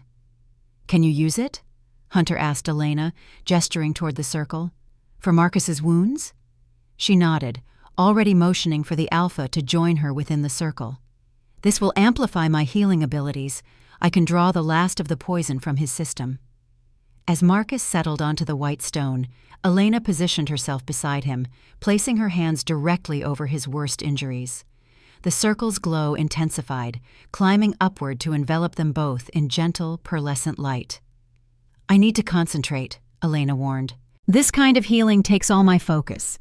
You'll need to keep watch." Hunter nodded, moving to a position where he could monitor both the entrance through which they'd arrived and a second passage that led out of the chamber. His guardian mark pulsed steadily, seemingly in rhythm with the healing circle's light. As Elena worked, Hunter found himself drawn to a section of wall near the second passage. Unlike the natural stone surrounding it, this area appeared to have been deliberately smoothed and then inscribed with fine, intricate symbols. His mark responded as he approached, the familiar blue glow intensifying. The symbols resembled those from his grandfather's journal, though more complex and numerous. As Hunter studied them, he realized with a start that he could understand portions of the script, not through any conscious knowledge, but through some deeper connection that bypassed normal comprehension. "Guardian records," he murmured, tracing the symbols with his fingertips. "A history of this place." According to the inscriptions, the chamber had been created during the First Accord, when the territories were initially established. Guardians, Alphas, and Omega healers had worked together to create the boundary systems, designing them not as barriers, but as regulated crossings that would maintain balance between worlds. The record spoke of a time before the divisions, when all beings shared a single territory. It described a great cataclysm that had necessitated the separation, a conflict involving powers beyond Hunter's comprehension, entities referred to only as the Seven. As Hunter read deeper into the history, a particular section caught his attention. It described the creation of the Guardian bloodlines, humans specially chosen and modified to serve as boundary keepers. The modification had involved blood rituals combining essence from all territories, creating beings who existed partially in each world. "I'm not fully human," Hunter said aloud, the realization landing with surprising weight. "None of us are, in the oldest sense," Marcus replied, his voice stronger now as Elena's healing took effect. "The divisions between human, wolfkind, elemental, these came later, after the first cataclysm." Hunter turned from the wall to find Marcus sitting upright within the healing circle, the black veins of poison completely gone from his visible skin. Elena remained beside him, her face drawn with exhaustion, but her eyes clear. "The poison?" Hunter questioned. "Eliminated," Elena confirmed. "The healing circle magnified my abilities beyond what I could achieve alone." Marcus rolled his shoulders experimentally, testing his recovered strength. "I am in your debt, Omega." Elena shook her head. "You've protected my kind for generations. Consider this partial repayment." A sudden vibration ran through Hunter's guardian mark, sharp and urgent like an electric shock. Instinctively, he turned toward the entrance tunnel, senses stretching outward. "They're close," he warned. "Different direction than before, but moving fast. They've split up to search multiple passages." Marcus rose to his feet with fluid grace, his movements once again exhibiting the predatory power that his injuries had temporarily dampened. "How many?" Hunter focused, allowing his enhanced senses to expand through the cave system. "At least 6, maybe more. They're using some kind of device that's interfering with the boundary energies. I can feel it disrupting the patterns." "Boundary disruptors," Elena said, alarm evident in her voice. "Advanced beast hunter technology. They use them to prevent crossings and trap their prey." Hunter considered their options with tactical precision. "The second passage," he decided, pointing to the unexplored tunnel. "Where does it lead?" Elena studied the symbols near the passage entrance. "It's marked as a direct path to a surface exit, but on the far side of the mountain, at least 3 miles from where we entered." "That gives us distance and time," Hunter noted. "We should move now, while they're still searching the lower levels." They gathered their limited supplies quickly, Elena retrieving her moonglass, which had dimmed during the healing ritual, but now glowed again with renewed strength.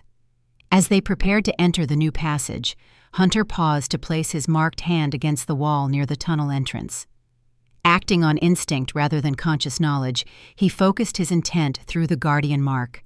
The symbols around the passage flared briefly with blue light, then faded back into the stone, seemingly disappearing entirely. "Concealment," Hunter explained, noting the questioning looks from his companions. "My grandfather showed me this trick as a boy, though I didn't understand it then. The passage will be invisible to anyone without guardian blood." "Your abilities are awakening quickly," Marcus observed, respect evident in his tone. "Most new guardians require years to develop such skills." "I'm hardly new," Hunter replied dryly. 64 years of preparation, even if I didn't know that's what it was." The new passage ascended steadily, curving through the mountain in a series of switchbacks. Unlike the carefully worked guardian tunnel they'd traversed earlier, this path followed natural fissures in the limestone, requiring them to climb in some places and squeeze through narrow gaps in others. As they progressed, Hunter found himself increasingly aware of Marcus's presence behind him. The Alpha moved with deliberate control, but Hunter could sense the predatory power contained within his human form. It reminded him of the deadliest special forces operators he'd known, men who could appear perfectly civilized until the moment they weren't. "You said earlier that your pack can sense you're alive," Hunter commented as they paused to navigate a particularly challenging section. "Can they sense your location as well?" Marcus nodded. To some degree. The pack bond allows general awareness of direction and distance, though not precise coordinates. My closest lieutenants will be moving north already, following that connection. How many in your pack? Hunter asked, the tactician in him assessing potential allies and resources. 300 at the stronghold, Marcus replied. Perhaps 100 more scattered across the northern territory in smaller units. The 4 scouts near your cabin were my personal guard, the ones with the strongest bond. The numbers impressed Hunter. Managing 300 wolves with varied personalities and strengths would require exceptional leadership. It explained something of Marcus's natural authority, the way he carried himself even when injured. And they're all like you? Able to shift between forms? A hint of amusement touched Marcus's features. All wolfkind can shift, but not all are equal in strength or control. Alphas maintain human appearance with greater ease and can access wolf abilities while in human form. Others require full transformation to utilize their wolf nature. The passage widened into a small chamber with a narrow crevice in the ceiling through which fresh air descended, their first taste of the outside world since entering the caves. Hunter estimated they'd been underground for nearly 4 hours. Dawn would be approaching soon. We should rest briefly, Elena suggested, noting the strain on Hunter's face. Despite his impressive stamina, he was still a 64-year-old man who had been awake and active through a night of extraordinary stress. Hunter wanted to object, but recognized the wisdom in her suggestion. His military experience had taught him the value of strategic rest periods to maintain overall effectiveness. 20 minutes, he conceded. No more. We need to reach the exit before they figure out where we've gone. They settled in the small chamber, Elena placing her moonglass in the center to provide gentle illumination. Hunter leaned against the wall, closing his eyes momentarily, but remaining alert to sounds from the passages around them. Marcus positioned himself near the entrance they'd used, head slightly tilted as he focused his enhanced senses outward. Victoria knew you, Hunter said to Elena after a few moments of silence. She called you by name. Elena nodded, fatigue evident in her features. She's the village doctor in Wolfcrest. I've been bringing Michael to her for his fevers. I thought... She paused, bitterness entering her voice. I thought she was different from the others. She treated us with kindness, never asking too many questions about where we came from or why we lived so far from the village center.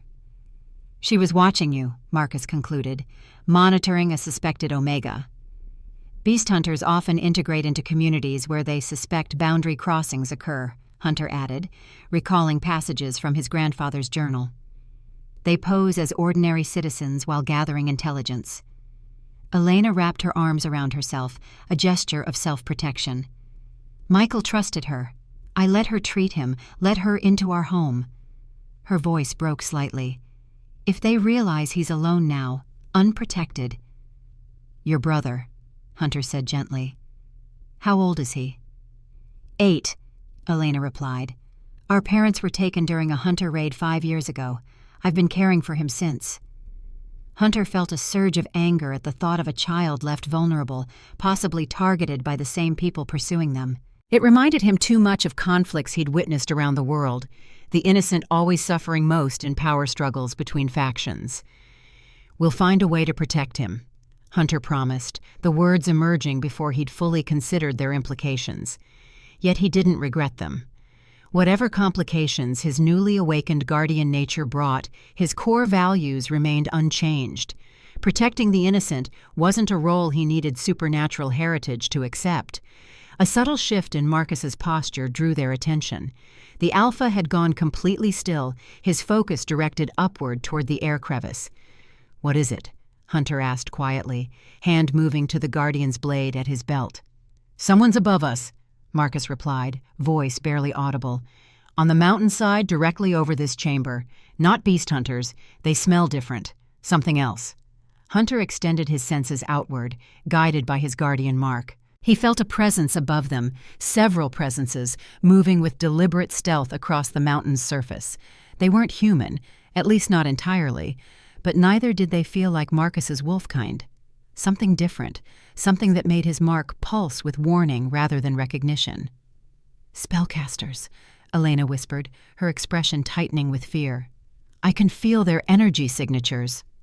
Marcus nodded in agreement. "Council agents, most likely. The beast hunters must have called for reinforcements from the spellcaster territory." This complicated their situation significantly. According to what Hunter had learned, spellcasters possessed abilities that could directly counter guardian magic, disrupting boundary protections and tracking those with supernatural bloodlines across territories. "We need to move," Hunter decided, abandoning their rest period. Now, while they're still searching from above. They gathered themselves quickly and continued along the passage, moving faster despite the difficult terrain. Hunter's guardian mark pulsed steadily now, resonating with the proximity of multiple boundary energies, a sign they were approaching a major crossing point. The passage eventually opened into a cavern unlike any they had traversed before. The ceiling soared upward beyond the reach of Elena's moonglass, while the floor descended in natural terraces toward a central point. At that focus stood a structure that instantly captured Hunter's attention, a perfect circle of standing stones, each twice the height of a man and covered in symbols that glowed with multiple colors simultaneously. "The heart crossing," Elena breathed, awe overtaking her exhaustion. "I thought it was just a legend." Marcus moved forward reverently, golden eyes reflecting the multicolored light from the stones. "The original boundary point, created during the First Accord. All territories connect here." Hunter felt the power of the place immediately.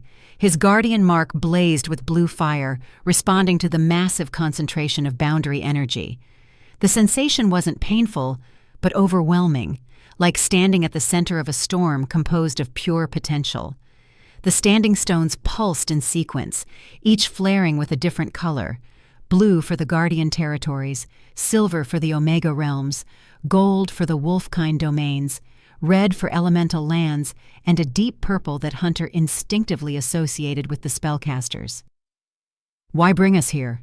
Hunter asked, wondering at his grandfather's purpose in ensuring he knew the path to this place. "Because from here, a guardian can access any territory," Marcus explained. "It's the central hub of the boundary system, the one place where all worlds touch simultaneously." As they descended toward the stone circle, Hunter noticed additional details. The ground within the circle wasn't stone, but water, a perfectly still pool that somehow remained contained without visible barriers. Above the circle, the cavern ceiling opened to reveal not the mountain rock they expected, but a night sky filled with unfamiliar stars, though Hunter knew with certainty that they remained deep within the mountain's heart. "How is this possible?" he asked, gesturing toward the impossible sky above. "The heart crossing exists in all territories simultaneously," Elena explained. "What you're seeing isn't your sky, but a composite of all skies from all territories." They reached the edge of the standing stones, feeling the energy intensify with proximity. Hunter's entire body now resonated with the boundary power, his guardian mark having extended its glow up his arm to his shoulder, visible even through his clothing. "Now what?" he asked, military pragmatism reasserting itself despite the wonder of their surroundings. Before either could respond, a disturbance rippled across the water's surface. Images formed and dissolved in rapid succession. Forests, mountains, cities, both familiar and alien. The water settled finally on a single image, a small cabin on the edge of a forest that Hunter recognized immediately. "That's Elena's home," he realized, "in Wolfcrest Village." The image expanded to show the interior of the cabin. A small boy lay sleeping in a narrow bed, his face flushed with fever. Beside him sat Victoria, the beast hunter they had left bound in Hunter's cabin, now free and watching the child with predatory attention. "Michael!" Elena cried, lurching forward toward the pool. Marcus caught her arm, preventing her from touching the water's surface. "It's a vision only," he cautioned. "The crossing is showing us events happening now, but we cannot interact with them directly." Hunter studied the image with growing concern. Victoria spoke to someone outside the field of vision, her expression calculating. The boy, Michael, stirred in his sleep, clearly unwell. The fever Elena had mentioned seemed to have worsened. "They're using him as bait," Hunter said grimly. "They know you'll come for him." Elena's face hardened with determination and fear. "I have to go back. I can't leave him with them." "It's a trap," Marcus countered. "They expect you to return. They'll have the entire area surrounded." "I don't care," Elena insisted. "He's my brother, my responsibility." Hunter understood her position perfectly. Despite the danger, despite the illogic, some bonds transcended rational calculation. He had seen that same fierce protectiveness in soldiers willing to die for their brothers in arms, in parents risking everything for children. "We go together," Hunter said firmly, but not blindly into their trap. The water's surface shifted again, showing a different scene. A group of figures moving through the cave system they had recently traversed. Some wore the practical gear of beast hunters, while others moved with the distinctive flowing grace of spellcasters, their hands occasionally emitting pulses of purple energy that disrupted the boundary symbols as they passed. "They're following our trail," Marcus observed. "They'll reach this chamber soon." Hunter considered their options, mind racing through possibilities with tactical precision. The Heart Crossing offered access to any territory, but returning to rescue Michael would mean confronting both beast hunters and spellcasters on ground they had prepared. As he weighed alternatives, Hunter noticed something strange happening to his guardian Mark. The blue glow had intensified and begun to pulse in a specific pattern, matching the rhythm of one particular standing stone in the circle. Without conscious decision, he found himself moving toward that stone, drawn by some instinct beyond rational thought. The stone pulsed with blue-white light as he approached. Symbols etched into its surface illuminated in sequence, forming patterns that spoke directly to something ancient within Hunter's blood. He placed his marked hand against the cool surface, feeling an immediate connection form, as if the stone had been waiting for his touch specifically. Knowledge flooded through him, not as words or images, but as pure understanding. He suddenly knew how the crossing functioned, how to direct its energies, how to navigate between territories with precision. "I can get us back to Wolfcrest," Hunter announced, turning to his companions. "Not directly to the village, but to a boundary point nearby, one the hunters won't be monitoring." Elena looked at him with desperate hope. "How soon?" "Immediately," Hunter replied. "But once we cross, the hunters will sense the boundary activation. We'll have limited time before they converge on the location." Marcus studied Hunter with newfound respect. "Your guardian abilities are manifesting faster than I've ever witnessed. The bloodline must be exceptionally strong in you." Hunter didn't feel exceptional. Despite the supernatural abilities awakening within him, he felt like what he had always been, a soldier assessing a mission, calculating risks against objectives, planning extraction routes before engagement. The context had changed dramatically, but the fundamental approach remained the same. "We need a diversion," Hunter decided, "something to draw attention away from Elena's cabin while we extract Michael." As he spoke, the water's surface shifted again, showing a new image. Hunter recognized his own cabin, now surrounded by vehicles and armed figures. They appeared to be establishing a base of operations, setting up equipment around the perimeter. At the center of this activity stood a tall, distinguished man with silver-streaked hair and an air of authority that was evident even through the water's vision. "Lord Reynolds," Marcus growled, recognition and hatred mingling in his voice. "The Beast Hunter Prime." "You know him?" Hunter asked. "He led the attack during the Peace Summit," Marcus confirmed. "The one who arranged my poisoning. He's been hunting wolfkind for decades, but always from the shadows, never so openly." Hunter studied the man with experienced eyes, recognizing the calm confidence of a commander accustomed to power. Reynolds directed his forces with minimal gestures, his authority absolute.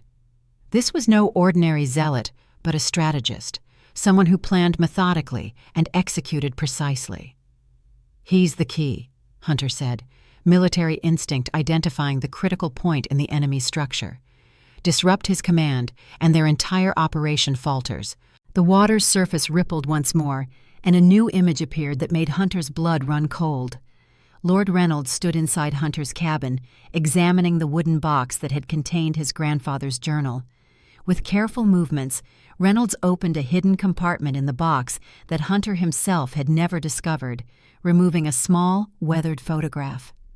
The photo showed a much younger Hunter, in military uniform, standing beside a woman with kind eyes and a gentle smile. Sarah, his wife, dead these 20 years from what he had always believed was a rare illness. Reynolds studied the photograph with a satisfied expression, then spoke to someone outside the vision's range. Though they couldn't hear the words, Hunter read the man's lips with the skill of a trained observer. Confirmation. Blackwood's grandson, the last guardian bloodline. A cold certainty settled in Hunter's gut. Reynolds knew him, or at least knew of him. His isolation in Wolfcrest hadn't been coincidental. He'd been watched, perhaps for years, his guardian heritage known to the beast hunters, even while he himself remained ignorant of it. And Sarah's illness.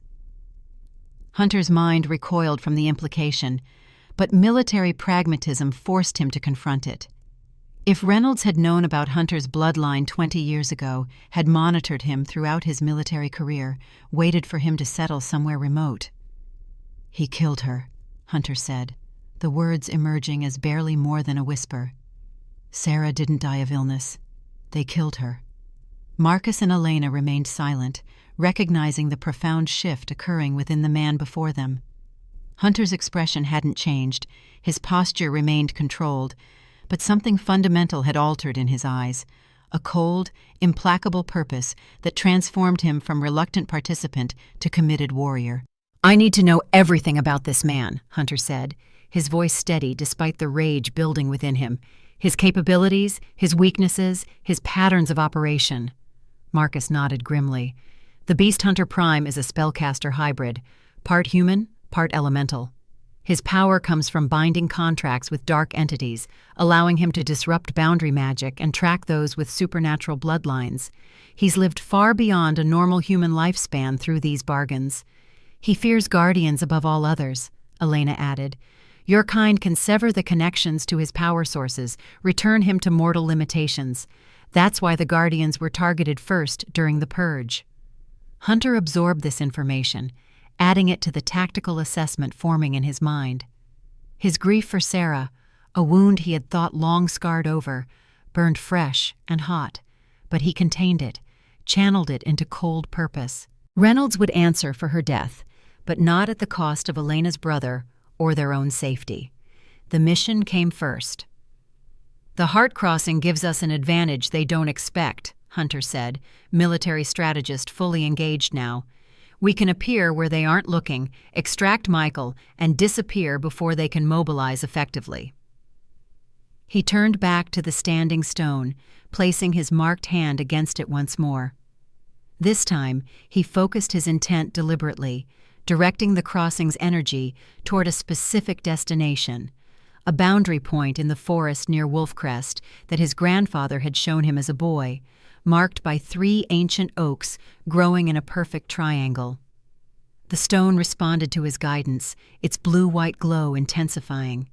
The other stones in the circle began to pulse in harmony, creating a resonance that made the air itself vibrate. The water at the center of the circle swirled slowly, forming a gentle vortex that glowed with multiple colors. "The crossing is opening," Hunter announced, feeling the boundary energies align to his purpose. "Once we step through, we'll have minutes at most before they detect the boundary disturbance." Marcus moved to Hunter's side, golden eyes reflecting the swirling lights. "We emerge together, secure a perimeter, then move on the cabin." Elena nodded, determination overcoming her fear. "Michael will sense me coming. He has a touch of Omega abilities himself, not healing, but perception. If he's conscious, he'll know we're near." The vortex at the center of the stone circle expanded, its colors stabilizing into a clear pathway leading to what appeared to be a forest glade bathed in pre-dawn light.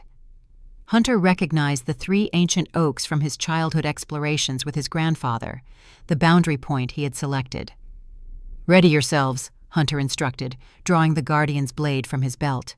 The weapon resonated with his awakened abilities, its symbols glowing in harmony with his mark. "Once we cross, there's no turning back." Marcus rolled his shoulders, a subtle change coming over his features as he allowed more of his wolf nature to surface. His eyes burned more intensely golden, his movements becoming more fluid and predatory, nails lengthening slightly into claws. Elena withdrew the last silver leaf petal from her pouch, crushing it between her palms and inhaling deeply, preparing her healing abilities for whatever challenges awaited. Together, they stepped toward the vortex, united by purpose despite their different natures. As the boundary energies engulfed them, Hunter felt a profound certainty settle within him. Whatever he had been before, soldier, husband, recluse, he was now fully embracing what his blood had always destined him to become. The last guardian was awakening to his purpose, and the beast hunters would soon learn what that truly meant. The sensation of crossing through the heart boundary was unlike anything Hunter had experienced. Colors swirled around them in luminescent streams, and for a breathless moment, it felt as if they existed everywhere and nowhere simultaneously. Then reality solidified with jarring abruptness, and they stood beneath 3 ancient oaks arranged in a perfect triangle, exactly as Hunter had intended. Dawn light filtered through the canopy, casting dappled shadows across the forest floor. The air was crisp with early morning chill, carrying the scents of pine and damp earth. Hunter oriented himself immediately, identifying their position relative to Wolfcrest Village, approximately 2 miles northwest of the settlement, well away from his cabin where Reynolds had established his base. "We made it," Elena whispered, her eyes darting to the surrounding forest, as if expecting immediate pursuit. Marcus moved in a slow circle, golden gaze scanning their surroundings with predatory intensity. "No human sense nearby," he confirmed, "but there's something—" He paused, head tilting slightly as he focused on a faint sound beyond human hearing. Hunter felt it too, a subtle disturbance in the boundary energy, a ripple of awareness that traveled outward from their crossing point. His guardian mark pulsed in response, sending a clear warning. "They've detected us," Hunter said grimly. "Not our exact location yet, but they know someone's crossed a boundary." "How long?" Elena asked, her face tight with worry for her brother. "Minutes, perhaps 15 at most before they triangulate our position." Hunter surveyed the area with military precision, mind already formulating and discarding tactical approaches. "We need to move quickly, but intelligently. Running straight for the village puts us directly in their path." Marcus nodded in agreement. "I can call my scouts. The 4 wolves from last night should still be in the area." "Do it," Hunter decided. "We need all the advantages we can get." As Marcus sent his silent call to his pack, Hunter assessed their resources. The Guardian's blade at his belt pulsed with steady energy, responding to his awakened abilities. Elena's healing powers were at full strength thanks to the boundary water and the rest they'd managed in the caves. Marcus had recovered substantially from his wounds, his inherent alpha strength returning with impressive speed. Against them stood an unknown number of beast hunters, led by Lord Reynolds, reinforced by spellcasters with boundary disruption abilities, all focused on capturing or eliminating them. The odds weren't favorable, but Hunter had faced worse during his military career. "Elena," he said, turning to the Omega, "tell me everything about your cabin. Layout, entrances, surroundings, any hidden spaces or escape routes." As Elena described her small dwelling on the outskirts of Wolfcrest, Hunter visualized the approach. The cabin stood approximately a quarter mile from the nearest neighbor, partially concealed by a copse of pine trees with a small garden plot behind it. One main entrance at the front, a smaller door at the rear leading to a storage area, and 2 windows on each side. Michael's bed was positioned in the main room, visible from the front window. "Is there anything in the cabin we should know about? Weapons, supplies, anything useful?" Elena hesitated briefly. "There's a floorboard beneath Michael's bed that lifts up.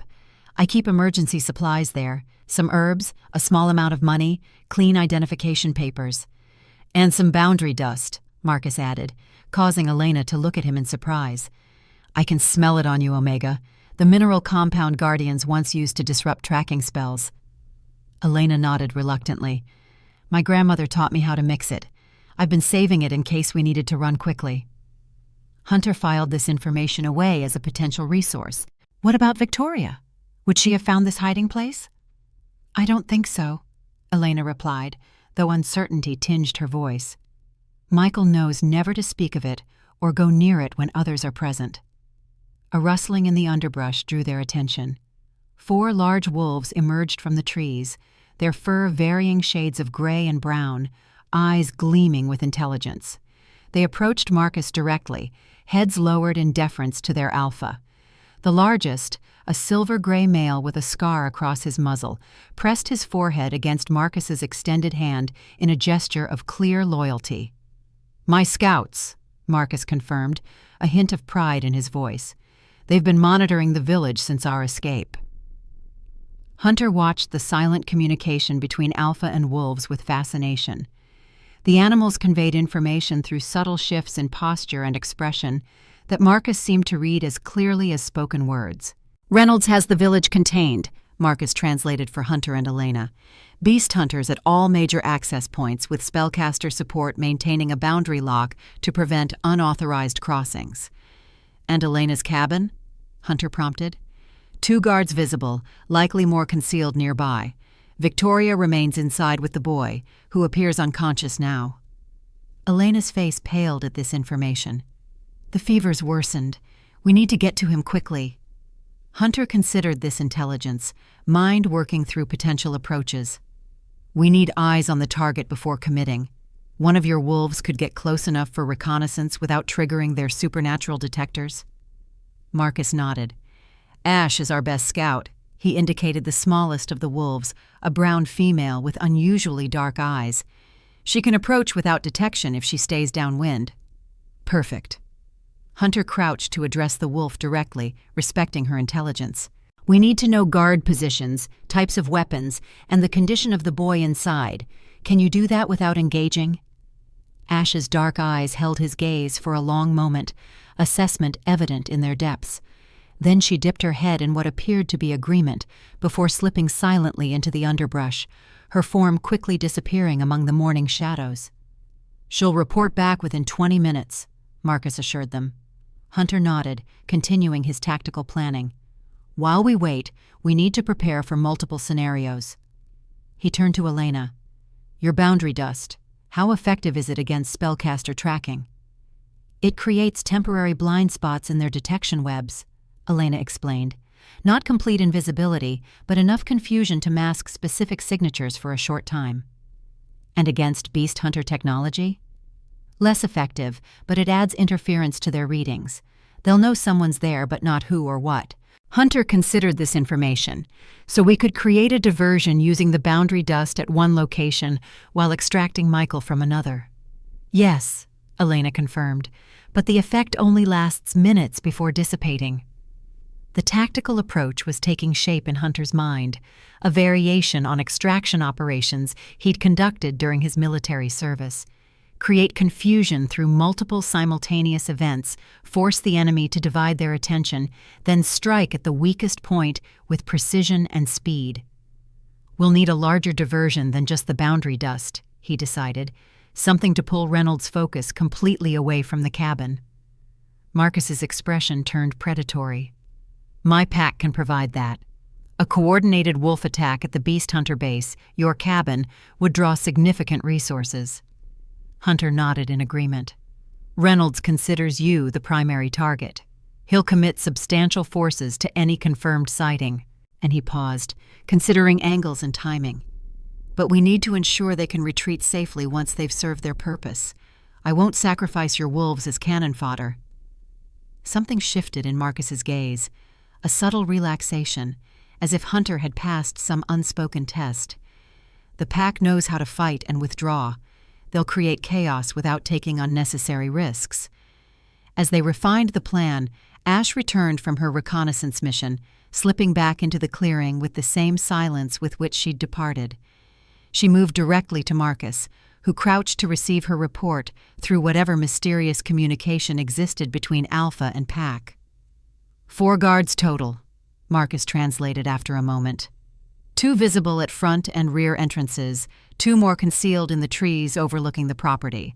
all armed with conventional weapons, plus what appear to be silver-loaded sidearms. And inside? Elena pressed anxiously. Victoria remains with Michael. The boy is unconscious, his fever visibly worse. Victoria appears to be administering something to him, a liquid from a small vial. Elena's expression hardened. She's keeping him sedated. Standard beast hunter procedure when dealing with potential supernatural children: suppress their abilities with drugs to prevent instinctive defense mechanisms from activating. Hunter's disgust at such tactics mirrored the cold anger in Elena's voice. Children had always been a line he refused to cross, regardless of mission parameters. That Reynolds' people would deliberately drug a sick child to use as bait only reinforced his determination. "What about communication equipment?" Hunter asked, focusing on practical details. "Radio headsets," Marcus continued translating Ash's observations. "They check in at regular intervals, approximately every 5 minutes. This presented a challenge. Any guard they neutralized would be missed within minutes, triggering a wider response. They would need perfect synchronization to succeed. Time for the final approach, Hunter decided. We move in 3 phases. First, Marcus's pack creates a diversion at the Beast Hunter base. Second, we neutralize the guards at Elena's cabin simultaneously to prevent alarm.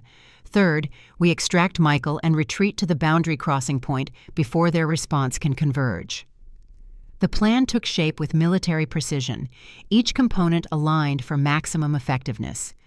The wolves would initiate their diversion 10 minutes from now, attacking from multiple directions to suggest a larger force.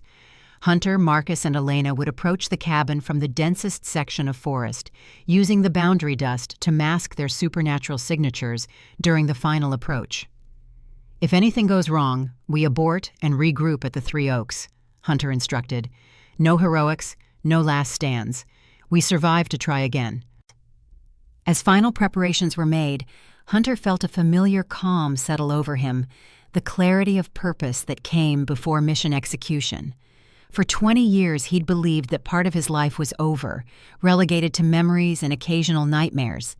Yet here he was, planning an extraction operation against supernatural enemies, his body humming with boundary energy while wolves awaited his command. The irony wasn't lost on him. After decades trying to escape his military past, it was those exact skills that now served him in this new reality. "It's time," Hunter announced, checking the Guardian's blade at his belt one final time. "Marcus, signal your pack to begin the diversion." Marcus closed his eyes briefly, sending the silent command to his wolves scattered throughout the forest. The response was immediate. Howls erupted from multiple directions, the sound eerily coordinated to suggest a force far larger than their actual numbers.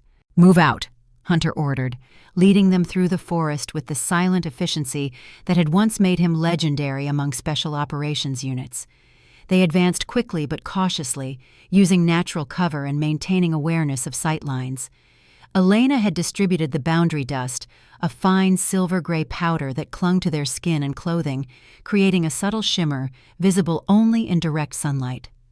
According to her, it would confuse spellcaster detection without completely masking their presence, enough to blur their specific signatures but not hide them entirely.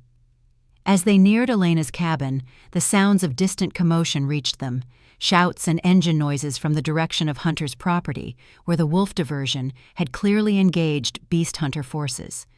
Their plan was working so far. Now came the most dangerous part, neutralizing the guards without raising an alarm.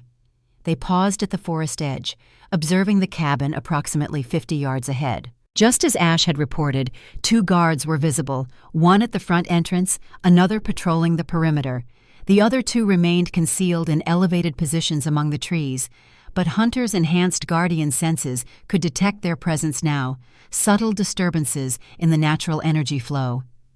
"I'll take the 2 in the trees," Marcus whispered. "My speed gives me the best chance of reaching them before they can radio for help." Hunter nodded. "I'll handle the perimeter guard.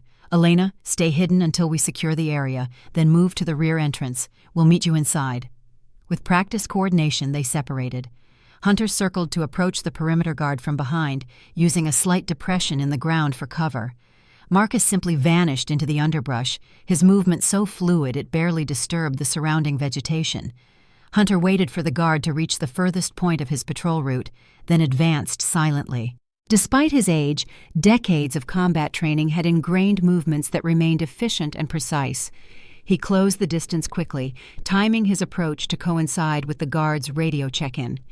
As the guard finished reporting, "Perimeter secure, no movement," Hunter struck, one hand clamping over the man's mouth while the other delivered a precise blow to the vagus nerve at the side of the neck, inducing immediate unconsciousness. He lowered the guard to the ground silently, securing him with zip ties from his tactical belt and appropriating the radio headset. Across the clearing, he glimpsed Marcus's swift assault on the concealed sentries. Little more than blurred movement, followed by silence. The Alpha's speed and strength were impressive even to Hunter's experienced eye. With the exterior guards neutralized, Hunter advanced on the front entrance, radio now clipped to his belt. The headset would allow them to monitor Beast Hunter communications, providing advance warning of any response to their operation. Marcus rejoined him at the cabin's front steps, moving with predatory grace. "Sentries secured," he reported quietly. "No alerts triggered." Hunter nodded toward the door. "Standard entry procedure. I'll go high, you go low. Victoria is primary target. Securing Michael is priority." Marcus acknowledged with a single nod, positioning himself beside the door. Hunter took a deep breath, centering himself in the familiar ritual of pre-entry focus, then gave the signal. Their entry was textbook. Hunter pushed the door inward while Marcus flowed into the room in a low crouch, both converging on Victoria, who stood beside Michael's bed with a syringe in hand. The Beast Hunter's reaction was impressive.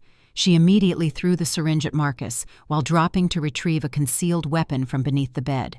But Hunter had anticipated this move, intercepting the weapon before she could grasp it. Victoria snarled, her facade of village doctor completely gone, replaced by the hardened operative beneath. "You're too late," she spat. "The boy's already received enough sedative to suppress any Omega abilities for hours." Hunter secured her with efficient movements, binding her wrists and ankles while Marcus checked Michael's condition. The boy lay unnaturally still, his small face flushed with fever, breathing shallow but steady. Elena entered through the rear door as planned, rushing immediately to her brother's side. "Michael," she whispered, hands already glowing with healing energy as she assessed his condition. "How is he?" Hunter asked, maintaining his hold on Victoria. "The fever's dangerously high, and the sedatives are preventing his natural defenses from functioning," Elena replied, concern evident in her voice. "I need to neutralize the drugs first, then address the fever." As Elena worked, Hunter secured Victoria to a sturdy chair, positioning her away from Michael's bed. "Where's Reynolds?" he demanded, voice cold with controlled fury. Victoria laughed, the sound holding no humor. "Exactly where he needs to be. Your diversion was clever, Guardian, but predictable. Did you really think the Beast Hunter Prime wouldn't anticipate your moves?" A chill ran through Hunter's blood as the radio at his belt crackled to life with an emergency code. "All units converge on extraction target," came the clipped instruction. "Primary package in transit. Repeat, primary package in transit." Marcus's head snapped up at the transmission, golden eyes narrowing. "What package?" Victoria's smile was triumphant. "Your wolves created quite the distraction, Alpha, enough that no one noticed when a second team extracted someone special from another location entirely." Hunter felt the pieces click into place with sickening clarity. "Who else are they hunting besides us?" "The Northern Territory heir," Victoria replied, satisfaction evident in her tone. "Reynolds has been tracking the child for weeks. Your little rescue operation just provided the perfect cover for extraction." Marcus went completely still, his face transforming with a fury that made him almost unrecognizable. "Impossible," he growled, the sound barely human. "The heir is protected at the stronghold, surrounded by my most trusted guards." Victoria's expression remained smugly confident. "Are you certain, Alpha? When was the last time you verified that personally?"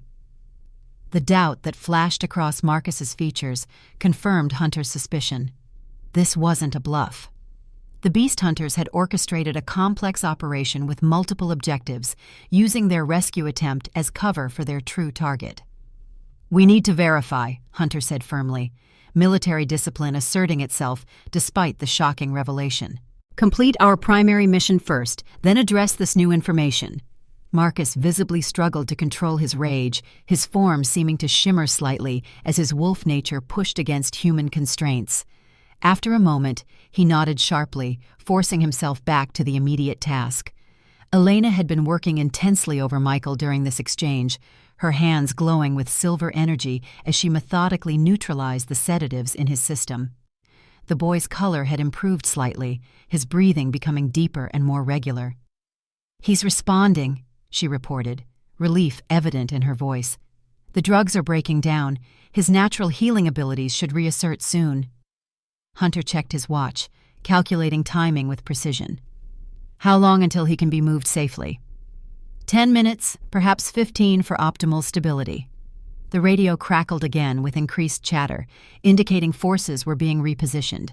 Their window of opportunity was narrowing rapidly. "We don't have 15 minutes, Hunter decided. "Package him for transport in 5. We'll have to stabilize on the move." As Elena prepared her brother for evacuation, Hunter turned his attention back to Victoria, who watched their activities with calculating eyes. "Reynolds killed my wife," he stated, voice flat with certainty rather than question. Victoria studied him with professional assessment. "Sarah Blackwood's elimination was necessary. She had discovered evidence of your guardian heritage and family records, was preparing to show you. The timeline for your awakening had to be controlled." The cold, clinical description of Sarah's murder ignited a fire in Hunter's chest, but he contained it rigidly, refusing to allow emotion to compromise the mission. There would be time for reckoning later. "Why now?" he asked instead. "Why push for my awakening after 20 years of surveillance?" "The northern air," Victoria replied simply.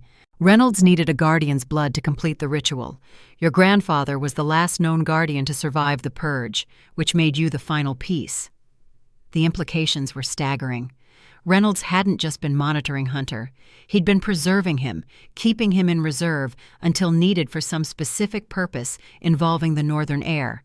The timeline, the poisoning of Marcus, Elena's presence in Wolfcrest, all connected in ways they were only beginning to understand. "What ritual?"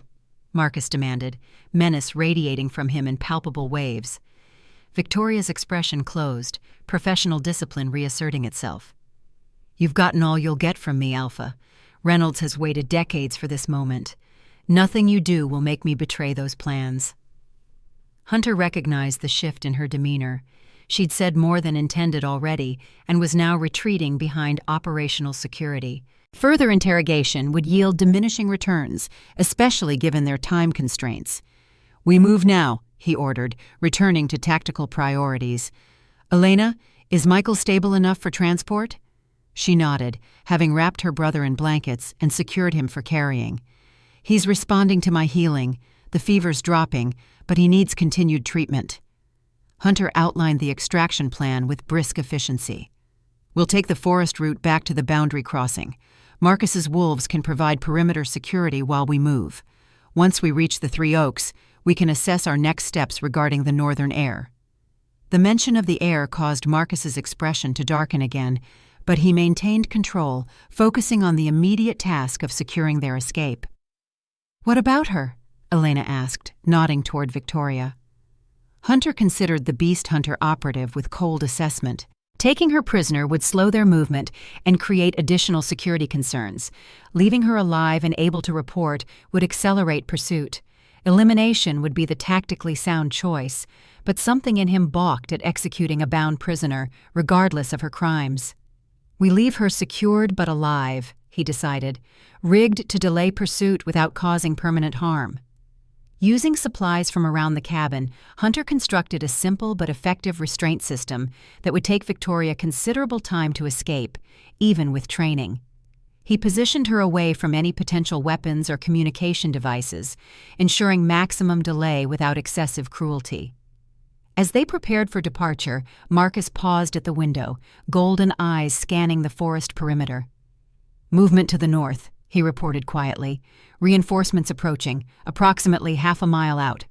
"Time to move," Hunter confirmed, taking point while Marcus carried Michael and Elena maintained healing contact with her brother. They slipped out the rear entrance, immediately seeking the cover of dense underbrush at the forest edge.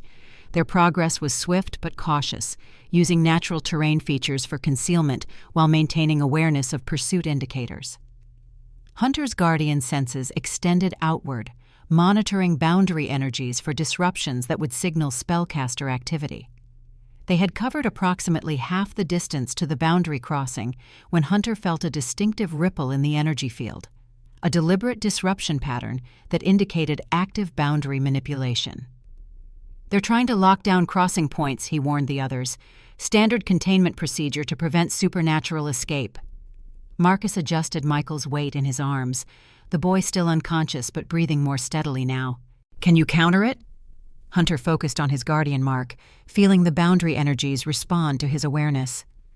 "I can maintain our original crossing point, but only temporarily. Once they realize a guardian is actively countering their spell, they'll escalate measures." The radio at his belt had fallen silent, which concerned Hunter more than continued chatter would have. It suggested a shift to secure communications, indicating a coordinated operation was underway. As they neared the 3 oak trees, Hunter sensed a presence ahead, not beast hunters or spellcasters, but something different, something that made his guardian mark pulse with recognition rather than warning. "Hold position," he instructed, raising a hand to halt their advance. "Someone's at the crossing point." Marcus immediately moved to a defensive stance, positioning himself to protect both Elena and Michael. "Friend or foe?" Hunter extended his senses further, allowing his awakened guardian abilities to assess the boundary energies surrounding the presence. "Neither, or both," he replied, confusion evident in his voice. "It feels like me." Understanding dawned suddenly. Another guardian, he realized. There's another guardian at the crossing. This revelation contradicted everything they'd believed, that Hunter's grandfather had been the last guardian to survive the purge, that Hunter himself represented the final bloodline. If another existed, it changed the entire dynamic of their situation. "Approach with caution," Hunter instructed. "I'll make first contact. Be prepared to retreat if necessary." They advanced slowly, maintaining awareness of potential ambush points. As they neared the 3 oaks, a figure became visible, an elderly man with a white beard and weathered face, leaning on an intricately carved walking stick. Despite his apparent age and frail appearance, Hunter sensed immense power contained within him, boundary energy swirling around his form like invisible currents. The old man looked up as they approached, a smile breaking across his face with genuine warmth. "Ah, finally," he said, his voice surprisingly strong. "The prodigal guardian returns, and with such interesting companions." Hunter maintained tactical distance, guardian's blade ready at his side. "Who are you?" "A friend of your grandfather's," the old man replied. "My name is Eli Thornwood. Like you, I carry the guardian blood, though I've been in hiding these past 50 years. Hunter's suspicion remained high, despite the man's grandfatherly appearance. If you're truly a guardian, why reveal yourself now?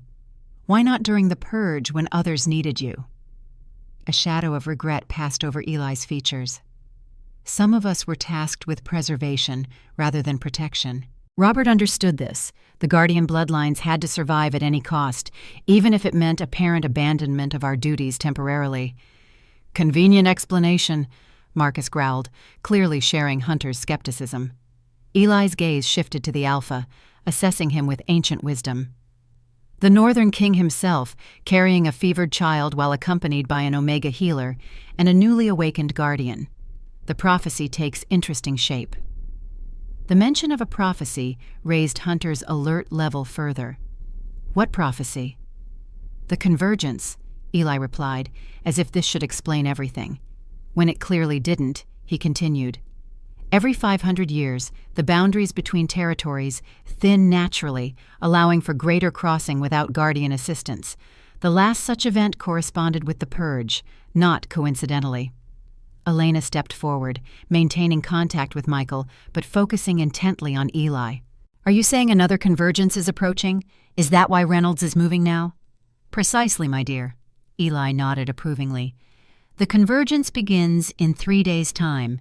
Reynolds and his council masters have been preparing for decades, positioning pieces for the moment when boundaries weaken naturally. Hunter processed this information with tactical assessment. If boundaries would thin naturally, making crossing between territories easier, it explained the accelerated timeline, why Reynolds had moved against Marcus now, why Hunter's awakening had been triggered after 20 years of surveillance. What does this have to do with the northern heir? Marcus demanded, his concern for his territory's future evident in his tone. Eli's expression turned grave. Everything. The ritual Reynolds plans requires specific bloodlines at specific boundary points during the convergence. A guardian's blood, an omega's heart, an alpha's strength, and, most critically, the untapped potential of the northern heir. The implications were horrifying. A sacrifice, Hunter concluded grimly. He's planning to sacrifice the heir as part of this ritual. Not just sacrifice, Eli corrected. Transformation.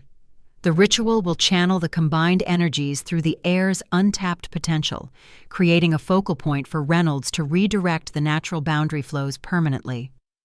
To what end? Elena asked, though her expression suggested she already feared the answer. Control, Eli replied simply.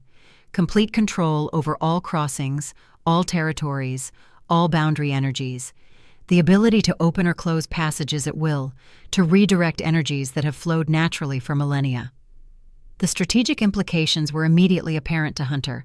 Whoever controlled boundary crossings controlled everything: trade, migration, resource access between territories. It would grant Reynolds unprecedented power over all supernatural beings. How do we stop it? Hunter asked, military directness cutting through the complexity. Eli smiled approvingly at the question. Direct and practical. You are indeed Robert's grandson. He straightened slightly, leaning less heavily on his walking stick. We counteract each component of the ritual. Reynolds needs the convergence, the specific bloodlines, and the heir at the primary boundary nexus beneath Wolfcrest. The caves, Hunter realized. The heart crossing we passed through. Exactly. The heart crossing is the center point of all boundary energies. During the convergence, it becomes the single most powerful nexus in existence. A howl from the forest behind them interrupted the conversation, one of Marcus's scouts signaling approaching danger. We need to move, Hunter decided. Can you secure this crossing point for our escape? Eli nodded confidently. I've maintained this crossing undetected for decades. I can ensure your safe passage to the Northern Territory and mask your trail completely. Hunter made a quick tactical assessment. Their immediate priority was safety for Michael and Elena. Once secured, they could formulate a plan to counter Reynolds and rescue the northern heir. Marcus, you take Elena and Michael through to the Northern Territory, Hunter instructed. Get them to safety, then gather your forces. I'll remain with Eli to gather intelligence on Reynolds' operation and the location of the heir. Marcus shook his head firmly. We stay together. Dividing our strength now plays into Reynolds' strategy. The boy needs specialized care, Eli interjected gently. Care only available in the Northern Territory healing halls. And you, Alpha, need to verify the status of your heir personally. The logic was sound, but Hunter remained cautious. Splitting their group created vulnerability, yet their current priorities demanded different approaches. Michael's condition remained precarious, despite Elena's ongoing healing efforts, and the Northern Territory heir, if truly captured, represented an imminent threat, requiring Marcus's direct attention. 2 hours, Hunter decided, tactical compromise forming in his mind. Marcus takes Elena and Michael to safety, confirms the status of his heir, and returns here with reinforcements within 2 hours. Meanwhile, Eli and I gather intelligence on Reynolds' operation without direct engagement. The approaching howls grew more urgent, indicating pursuit was closing rapidly. Decided, Marcus agreed reluctantly, shifting Michael in his arms. 2 hours, Guardian. If you're not at this crossing when I return, I'll tear apart this entire territory to find you." The fierce loyalty in his declaration struck Hunter unexpectedly. Despite their brief acquaintance, a bond had formed between them. Guardian and Alpha, warriors from different worlds united by common purpose. "I'll be here," Hunter promised. "Now go, before they lock down this crossing completely." Eli stepped forward, placing his hands on the nearest oak tree. The air between the three trees shimmered, forming the now familiar boundary portal. Beyond it, Hunter could see a snow-covered landscape dotted with towering pines, the Northern Territory in winter splendor. Marcus paused at the threshold, golden eyes meeting Hunter's with unspoken communication. Then he stepped through, Elena at his side maintaining her healing connection with Michael. The boundary portal shimmered once more, then collapsed behind them, leaving Hunter alone with Eli in the dawn-lit forest. "Now, young guardian," Eli said, suddenly sounding much less frail, "let us prepare to face the Beast Hunter Prime and his council masters. The fate of all territories depends on what we do in the next 72 hours. Hunter felt the weight of responsibility settle firmly on his shoulders, no longer the reluctant participant, but a guardian fully committed to his heritage and purpose. Reynolds had taken Sarah from him, manipulated decades of his life, and now threatened the balance of multiple worlds. The time for reckoning had arrived, and the last guardian was ready. The forest grew quiet after Marcus and Elena departed with Michael, leaving Hunter alone with Eli Thornwood. The morning sunlight filtered through the canopy, casting dappled patterns across the forest floor, while birds resumed their calls, seemingly unaware of the supernatural conflict unfolding in their territory. "They'll be searching this area soon," Eli observed, his aged features belying the alertness in his eyes. "We should move to a more defensible position." Hunter nodded, already assessing their tactical options. "You mentioned intelligence gathering. What exactly do we need to know about Reynolds' operation?" "The ritual's specific requirements," Eli replied, moving with surprising agility through the underbrush. "Reynolds needs 5 components: the convergence timing, which we can't change, the heart-crossing location, which we know, the blood sacrifices from specific lineages, the northern air as a conduit, and finally, the ancestral key." "Ancestral key?" Hunter questioned, following closely while maintaining awareness of their surroundings. "A physical artifact, created during the original boundary formation. It serves as a focal point for boundary manipulation." Eli paused, glancing back at Hunter. "Your grandfather protected it for decades. I assumed you'd know about it." Hunter shook his head. "There's much my grandfather didn't share directly, though." He thought of the wooden box that had contained his grandfather's journal, the hidden compartment Reynolds had discovered. "Reynolds found something in my cabin, a hidden compartment in my grandfather's box. That could have been it." Eli's expression darkened. "If Reynolds has both the heir and the key, he has everything he needs except for a guardian's blood, which explains why he's hunting you so intently." They continued through the forest, moving steadily away from the 3 oaks toward a ridgeline that offered better visibility of the surrounding territory. Hunter recognized the tactical value of height and cover, approving of Eli's chosen direction. "How do you know all this?" Hunter asked, the military strategist in him still cautious about Eli's sudden appearance and extensive knowledge. "I was your grandfather's counterpart," Eli explained, navigating a steep section with the sure-footedness of someone far younger than his apparent age. "While Robert guarded the western boundaries, I maintained the eastern. We were part of a network, 12 guardians originally, though most fell during the purge." "And you've been hiding all these years? Watching as the beast hunters grew in power?" Hunter couldn't keep the edge from his voice, thinking of Sarah's murder, of the other guardians who might have been saved with intervention. Eli paused, turning to face Hunter fully. His eyes held centuries of regret. "Sometimes preservation requires sacrifice. The guardian bloodlines needed to survive at any cost. Without them, the boundaries would eventually collapse completely. Robert understood this when he performed the marking ritual on you as a child, even knowing you weren't ready." Hunter felt the weight of his grandfather's decisions anew.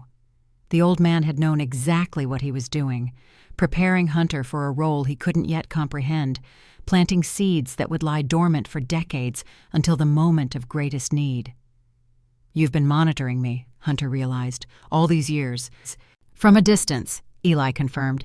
"After Sarah's death, you retreated so completely into isolation that direct contact seemed inadvisable. Your grief created barriers even Guardian's sight couldn't penetrate easily." They reached the ridgeline, finding a position among weathered rock formations that provided both cover and visibility. From this vantage point, Hunter could see his cabin in the distance, now surrounded by vehicles and personnel. More concerning were the purple energy patterns visible in the air around the property, spellcaster containment barriers being established.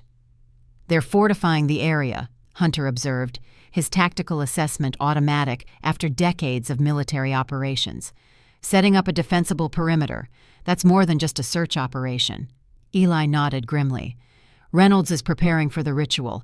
The convergence begins in 3 days, but the preliminary alignments start much sooner. He'll need to secure the heart crossing and begin the boundary manipulations within hours." Hunter studied the distant activity with experienced eyes. "How many beast hunters does Reynolds command?" 40 to 50 trained operatives in this region," Eli replied. "Plus spellcaster support, perhaps a dozen. Not an army, but extremely well-equipped and knowledgeable about supernatural weaknesses." The tactical assessment wasn't encouraging. Even with Marcus returning with reinforcements, they would be outnumbered and facing enemies specifically equipped to counter their strengths. The situation demanded asymmetric approaches rather than direct confrontation. "Tell me about the ritual itself," Hunter said, mind working through potential vulnerabilities. "What exactly does Reynolds need to do, and where is he most exposed during the process?" Eli settled onto a rock, his apparent age briefly reasserting itself. "The ritual must take place at the heart crossing. Reynolds will use the ancestral key to open channels between all 5 territories simultaneously, something only possible during convergence." "And the sacrifices?" "The blood of a guardian, your blood, to activate the key, an Omega's heart to channel healing energies into destructive purpose, an Alpha's strength to force the boundaries open beyond their natural limits." Eli's voice grew heavier. "And the northern air as the living conduit through which all energies flow and transform." The methodical cruelty of the plan made Hunter's military precision seem humane by comparison. "And once completed?" "The natural flow of boundary energies would be permanently altered, rerouted through the Council's control points. They could open or close passages at will, trap entire populations within territories, or force them into others." Hunter considered the strategic implications. Total control over who crosses, when, and where, an unassailable position of power over all territories. "Precisely." Eli nodded approvingly at Hunter's quick understanding. "The beast hunters and their council masters have coveted this power for generations. The convergence finally gives them the opportunity to seize it." A distant howl drew Hunter's attention. Not one of Marcus's wolves, but something different, carrying a haunting quality that made his guardian mark respond with recognition. "Boundary wolves," Eli explained, noticing Hunter's reaction. "Neither fully of this territory nor another, they exist in the liminal spaces between worlds. Their activity increases as convergence approaches." The howl was joined by others, creating an eerie chorus that seemed to come from everywhere and nowhere simultaneously. Hunter felt the boundary energies shifting in response, ripples spreading through the forest like invisible waves. "It's starting already," Eli said, concern evident in his tone. "The preliminary alignments. Reynolds will begin the first phase of the ritual soon." Hunter assessed their timeline with military precision. Marcus had been gone less than 30 minutes. They still had over an hour before his promised return with reinforcements. Waiting seemed prudent, yet every instinct warned that delay served Reynolds's purposes. "We need to locate the northern air," Hunter decided. "If we can extract the air before the ritual begins, Reynolds' entire plan collapses." Eli nodded in agreement. The air would most likely be held at the heart crossing itself, prepared for the ritual. Reynolds wouldn't risk transportation once the alignment begins. Then we need to return to the caves, Hunter concluded. Observe their operations, locate the air, and plan an extraction before Marcus returns with reinforcements. The tactical approach was sound but risky. Infiltrating the heart crossing meant penetrating whatever defenses Reynolds had established around the cave entrances. With just the two of them, conventional tactics would fail against superior numbers. As Guardians, we have advantages they won't expect, Eli reminded him. The boundary energies respond to us naturally, especially as convergence approaches.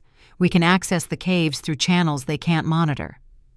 Hunter considered this, the military strategist in him, adapting quickly to supernatural variables. Show me. They descended from the ridgeline, moving deeper into the forest, where the boundary wolves' howls seemed most concentrated.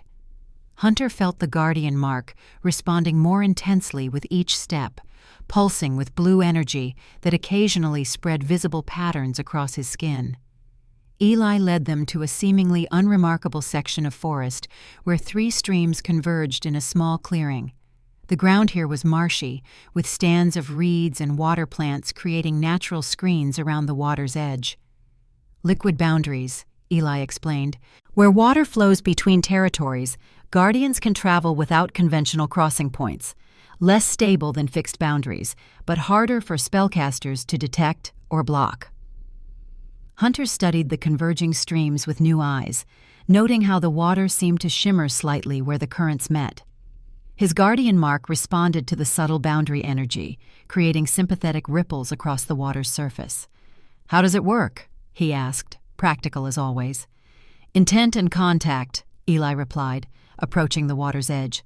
"Place your marked arm in the convergence point and focus on your destination, the caves beneath the mountain." Hunter followed Eli's guidance, kneeling beside the water and submerging his marked arm. The sensation was immediate and startling, a cool current that seemed to flow through him rather than around him, connecting to something vast and ancient beneath the surface. Eli placed his own marked hand in the water beside Hunter's, his aged features taking on a renewed vigor as boundary energy flowed through him. Focus on the heart crossing. Visualize the standing stones, the central pool.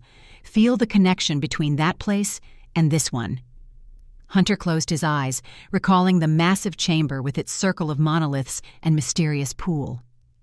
In his mind, he traced the path from their current position to that underground sanctuary, feeling boundary lines connecting the 2 points like invisible threads. The water around their submerged arms began to swirl, forming a gentle vortex that glowed with subtle blue-white light. The surface tension changed, becoming something more substantial than ordinary water, a threshold between states. "Now," Eli instructed, "step forward with complete conviction. Hesitation disrupts the crossing." And with decades of military discipline behind him, Hunter moved without hesitation, stepping directly into the swirling water. Instead of wetness, he felt a momentary suspension, as if gravity itself paused, then sudden darkness as the forest disappeared. They emerged in absolute blackness, water dripping from their clothes, though they weren't soaked through. Hunter's enhanced senses quickly adapted, detecting subtle contours in the darkness. They were in a narrow tunnel with smooth, worn walls that suggested water flow over centuries. "Drainage channel beneath the main cavern system," Eli whispered, his voice barely audible. "The beast hunters won't monitor these access points, too small for conventional movement." Hunter oriented himself quickly, estimating their position relative to the heart crossing. The boundary energy was palpable here, humming through the rock itself, growing stronger in one particular direction. They moved silently through the cramped passage, sometimes forced to crawl where the ceiling lowered. Water trickled around them, following the same path they took, drawn by the boundary energy's pull. After perhaps 20 minutes of careful progress, Hunter detected artificial light ahead, a faint glow seeping through cracks in the tunnel wall. They approached cautiously, finding a narrow fissure that opened onto a larger chamber illuminated by portable lights. The scene beyond confirmed their worst fears. Beast hunters had established a full operational base in the cavern system, with equipment and personnel positioned strategically throughout the space. Hunter counted at least 15 operatives visible, plus 3 purple-robed figures he identified as spellcasters, based on the energy patterns surrounding them. Most concerning was the apparatus being assembled at the chamber's center, a circular platform ringed with metal poles that emitted a purplish glow, clearly designed to contain something or someone. "Preparation for the air," Eli confirmed in a whisper, barely audible even to Hunter's enhanced hearing. "The containment circle will prevent any instinctive defensive reactions while allowing boundary energies to flow through." Hunter scanned the chamber methodically, searching for any sign of the northern air. His attention fixed on a smaller side cavern guarded by 2 heavily armed beast hunters. Unlike the main operational area, this space was sealed with both physical barriers and what appeared to be energy fields visible as shimmering purple lines across the entrance. "There," he indicated with minimal movement. "That's where they're holding the air." Eli nodded agreement. "High-level containment protocols, multiple layers of security. Reynolds is taking no chances." Hunter continued his assessment, locating additional guards, identifying equipment types, and noting communication patterns. His military training transformed supernatural elements into tactical variables to be accounted for in operational planning. A commotion near the main entrance drew their attention. A group entered the chamber, led by a tall, distinguished figure Hunter immediately recognized from the water visions, Lord Reynolds, the Beast Hunter Prime. Even at a distance, Reynolds exuded authority and dangerous capability. He moved with the confident precision of someone accustomed to power, examining the preparations with critical attention to detail. The operatives around him responded with immediate deference, snapping to attention as he passed.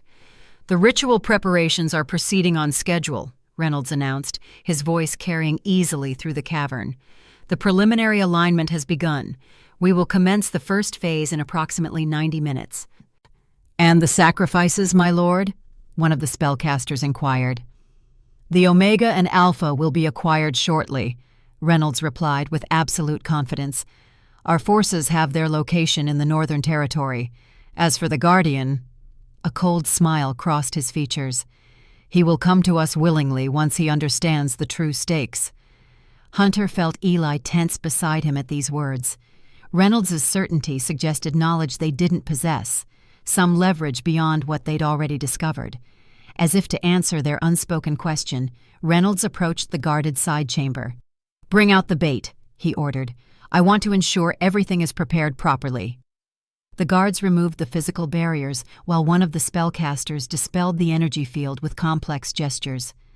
From the darkness beyond, 2 more beast hunters emerged, dragging a small figure between them. Hunter expected to see a child, the northern air described in their conversations. Instead, what emerged from the chamber froze his blood. A woman in her early 60s, her silver-streaked hair falling around a face lined with quiet dignity, despite obvious mistreatment. "Sarah," he whispered, disbelief warring with the evidence before his eyes. Beside him, Eli inhaled sharply. "Impossible. Sarah Blackwood died 20 years ago." Yet the woman standing in the beast hunter's grip was unmistakably Sarah, older than when Hunter had last seen her, bearing the marks of 2 decades, but undeniably his wife. The woman he had buried, mourned, and eventually built his isolated existence around losing. "An illusion," Eli suggested, though uncertainty tinged his voice. "Spellcaster deception to draw you out." Hunter studied the woman with desperate intensity, searching for flaws in the supposed illusion. Her posture, the particular way she held her head, the quiet defiance in her expression, all were quintessentially Sarah, details so specific that even the most skilled spellcaster would struggle to replicate them precisely. Reynolds approached her, examining her condition with clinical detachment. "Everything proceeds as planned," he commented to his subordinates. "The Guardian will detect her presence once the boundary thinning reaches sufficient levels. Then we will have all the required elements." "And if he doesn't come?" one of the operatives asked. "He will." Reynolds' certainty was absolute. The guardian bond between them was never severed, merely suppressed. As convergence approaches, that bond will reawaken just as his other abilities have. Hunter Blackwood will feel his wife's presence and come for her, walking directly into our waiting arms. The casual revelation of their manipulation struck Hunter like a physical blow. Not only had they faked Sarah's death and kept her prisoner for 20 years, but they had done so knowing the boundary bond between them would eventually draw him to her. "We need to retreat," Eli whispered urgently, sensing the dangerous emotions rolling through Hunter. "Plan a proper extraction with Marcus's forces. We can't free her alone." The military strategist in Hunter knew Eli was right. 2 of them against dozens of trained operatives, spellcasters, and Reynolds himself were suicidal odds. Yet the sight of Sarah, alive, imprisoned, used as bait for 2 decades, ignited something primal within him that transcended tactical calculation. The guardian mark on his arm flared with blue fire, responding to his surge of emotion. The boundary energies around them rippled visibly, disturbing the water flowing through their hidden passage. One of the spellcasters in the main chamber paused, purple eyes scanning the cavern. "Energy fluctuation," he reported to Reynolds. "Boundary disturbance in the lower tunnels." "Hunter," Eli hissed in warning, "control your response. They'll detect us." With supreme effort, Hunter reined in his emotions, calling on decades of combat discipline. The guardian mark's glow subsided slightly, though it continued to pulse in rhythm with his heartbeat. Reynolds directed several beast hunters toward the drainage tunnels. "Investigate the fluctuation. If you find anything, contain but do not kill. We need the guardian alive for the ritual." "We must go," Eli insisted. "Now, while we still have a clear retreat path." Hunter knew he was right, yet leaving Sarah behind felt like another betrayal. She was within reach, 100 yards away at most, yet rescuing her now would likely result in their capture or death, serving Reynolds' ultimate purpose. With a soldier's discipline, he forced himself to turn away, following Eli back through the cramped tunnel as beast hunter search parties mobilized behind them. The water around their feet seemed to assist their retreat, carrying them faster than their physical movement alone would allow. They retraced their path through the drainage system, reaching the point where they had originally entered from the forest streams. Eli placed his marked hand against the tunnel wall, activating the boundary crossing with practiced efficiency. The stone seemed to liquefy, creating a shimmering portal back to the convergence point they had used earlier. They emerged into daylight, the forest unchanged, despite the revelations that had transformed Hunter's understanding of the past 20 years. The boundary wolves' howls continued in the distance, more numerous now, signaling the progressing alignment. "Sarah is alive," Hunter stated, the words still impossible to fully comprehend. "They faked her death, kept her prisoner all these years, just to use her against me when the convergence arrived." Eli nodded grimly. "Reynolds plays a long game. 20 years of preparation for this moment." Hunter's military mind was already recalculating, incorporating this new variable into their tactical approach. "They expect me to come for her alone, driven by emotion rather than strategy. They've positioned her as bait, separate from the northern air, but equally guarded." "A double bind," Eli agreed. "Attempt to rescue Sarah, and you walk into their trap. Prioritize the air, and you abandon your wife again." Hunter paced the small clearing, mind racing through scenarios and counter-scenarios. "If Sarah is alive, who, or what, did I bury 20 years ago?" "A construct," Eli suggested. "Advanced spellcaster work, a physical duplicate designed to decay naturally, indistinguishable from a human body without supernatural examination." The implications were staggering. For 20 years, Hunter had built his life around a fundamental deception, retreating into isolation to nurse a grief manufactured specifically to control him.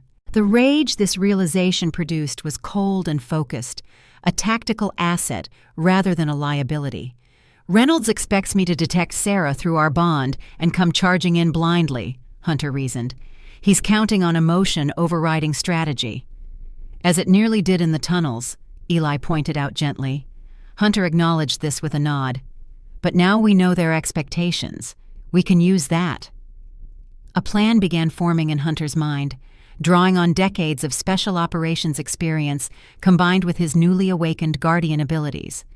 Reynolds had created an elaborate trap, but every trap could be reversed with sufficient understanding of its mechanisms. The convergence is accelerating the boundary thinning, Hunter observed, noting how the forest around them seemed slightly less substantial in certain lights, shadows occasionally revealing glimpses of other landscapes. That works both ways. It makes their ritual possible, but it also enhances our guardian abilities. Eli studied him with growing understanding. What are you suggesting? A coordinated assault from multiple territories simultaneously, Hunter explained, military precision evident in his strategy. Marcus will return from the Northern Territory with his forces, but we can also access the elemental boundaries and potentially even the spellcaster territories through accelerated crossings. Attack from all sides at once, Eli summarized, impressed, using the very convergence energies Reynolds hopes to harness against him. Hunter nodded. They expect a direct approach. We'll give them a boundary war instead. The tactical framework continued developing as they waited for Marcus's return. Hunter outlined entry points, coordination signals, and fallback positions with the thoroughness that had once made him legendary among special operations units. The guardian abilities awakening within him added supernatural dimensions to conventional military tactics, creating hybrid approaches Reynolds wouldn't anticipate. The boundary wolves' howls grew more frequent as morning gave way to midday, signaling the continued progression of the alignment. Hunter felt the changes through his guardian mark, increasing sensitivity to boundary fluctuations, enhanced awareness of energies flowing through the forest around them.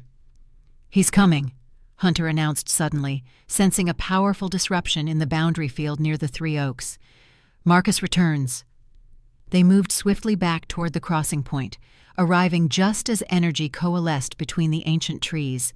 The boundary portal formed with greater ease than before, evidence of the advancing convergence, and through it stepped Marcus, alone, his expression grim with urgency. "The air is gone," he confirmed without preamble, golden eyes burning with controlled fury. "Taken during the night by infiltrators who somehow breached the stronghold's defenses.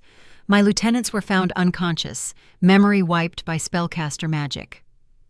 "Reynolds has both the air and Sarah," Hunter informed him, watching the Alpha's expression shift with surprise at the mention of Sarah. "Your wife lives?" Marcus asked, immediately grasping the significance. Hunter explained their discovery in the cave system, outlining Reynolds' elaborate deception and the double leverage he now possessed. As he spoke, he could see Marcus processing the information with the same tactical assessment he himself applied, weighing emotional factors against strategic necessities. "My pack is mobilized," Marcus reported when Hunter finished. 100 warriors preparing to cross at multiple points around Wolfcrest. Elena remains in the Northern Territory with Michael, establishing a safe recovery position for the heir once extracted. Hunter nodded approval. "Perfect. We've identified Reynolds' position and confirmed both Sarah and likely the heir are being held at the Heart Crossing. The ritual's first phase begins in approximately 1 hour. He outlined his strategy for coordinated assault from multiple territories, leveraging the convergence energies to enhance their boundary crossing capabilities. Marcus listened intently, occasionally suggesting refinements based on his pack's specific strengths. "The wolves can move through territory boundaries more fluidly than humanoid forms," he explained. "We can establish a perimeter of crossings around the entire cave system, effectively cutting off retreat options." Eli contributed his extensive knowledge of boundary mechanics, identifying optimal crossing points for different territorial forces. The elemental boundaries are particularly responsive during convergence. If we can secure cooperation from elemental forces, we gain significant advantages in underground environments. As they finalized the assault plan, Hunter felt the Guardian mark pulse with growing intensity. The boundary between him and Sarah, a connection he hadn't known existed until today, was strengthening as the convergence progressed. He could sense her now, a gentle pressure against his consciousness, like a familiar voice just beyond hearing range. "I can feel her," he admitted to the others. "Just as Reynolds predicted, the suppressed bond is reactivating." Marcus studied him with understanding. Can you communicate through it? Not yet. It's more awareness than communication at this point. Hunter focused on the sensation, exploring its parameters with careful attention. But it gives us an advantage Reynolds didn't count on. I can sense her exact location within the cave system. The convergence truly is reawakening all boundary connections, Eli marveled. Even those artificially suppressed for decades. A chorus of howls erupted from the forest around them. Marcus's pack arriving in stages, positioning themselves according to the Alpha's silent commands. Hunter was impressed by their discipline and coordination, recognizing the hallmarks of a force trained for precision operations rather than mere brute strength. My lieutenants report all warriors in position, Marcus informed them. We await your command, Guardian. The title still felt strange to Hunter, yet increasingly right as his awakened abilities integrated with his lifetime of military experience. The Guardian and the soldier were becoming a unified whole, neither diminishing the other, but creating something greater than either alone. Reynolds expects me to come for Sarah directly, Hunter said, finalizing their approach. We'll use that expectation against him. I'll approach through the main entrance, apparently alone, drawing attention while your forces penetrate through secondary boundaries. A diversion, Marcus noted with approval. Classic military tactic. With a boundary twist, Hunter added. I won't be as alone as I appear. He explained the final component of his plan, a guardian technique Eli had described that would allow him to project his energy signature strongly in one location while physically moving through another. Reynolds's spellcasters would detect exactly what they expected, a guardian approaching emotionally rather than strategically, while the actual assault came from unexpected directions. As the plan crystallized, Hunter felt a cold, focused clarity settle over him. For 20 years, he had lived a life built on Reynolds's deception, his grief and isolation serving another's purpose. Now, that manipulation would become the architect of Reynolds' downfall. The boundary wolves' howls reached a crescendo, signaling the final approach of the preliminary alignment. The forest around them seemed to shimmer in certain lights, shadows occasionally revealing glimpses of other territories, snow-covered pines from the northern realm, red stone formations from elemental lands, silver meadows from Omega territories. It's time, Eli announced, reading the boundary signs with centuries of experience. The alignment reaches its first peak in minutes. Reynolds will begin the ritual's initial phase. Hunter checked the Guardian's blade at his belt, feeling the weapon respond to his touch with eager energy.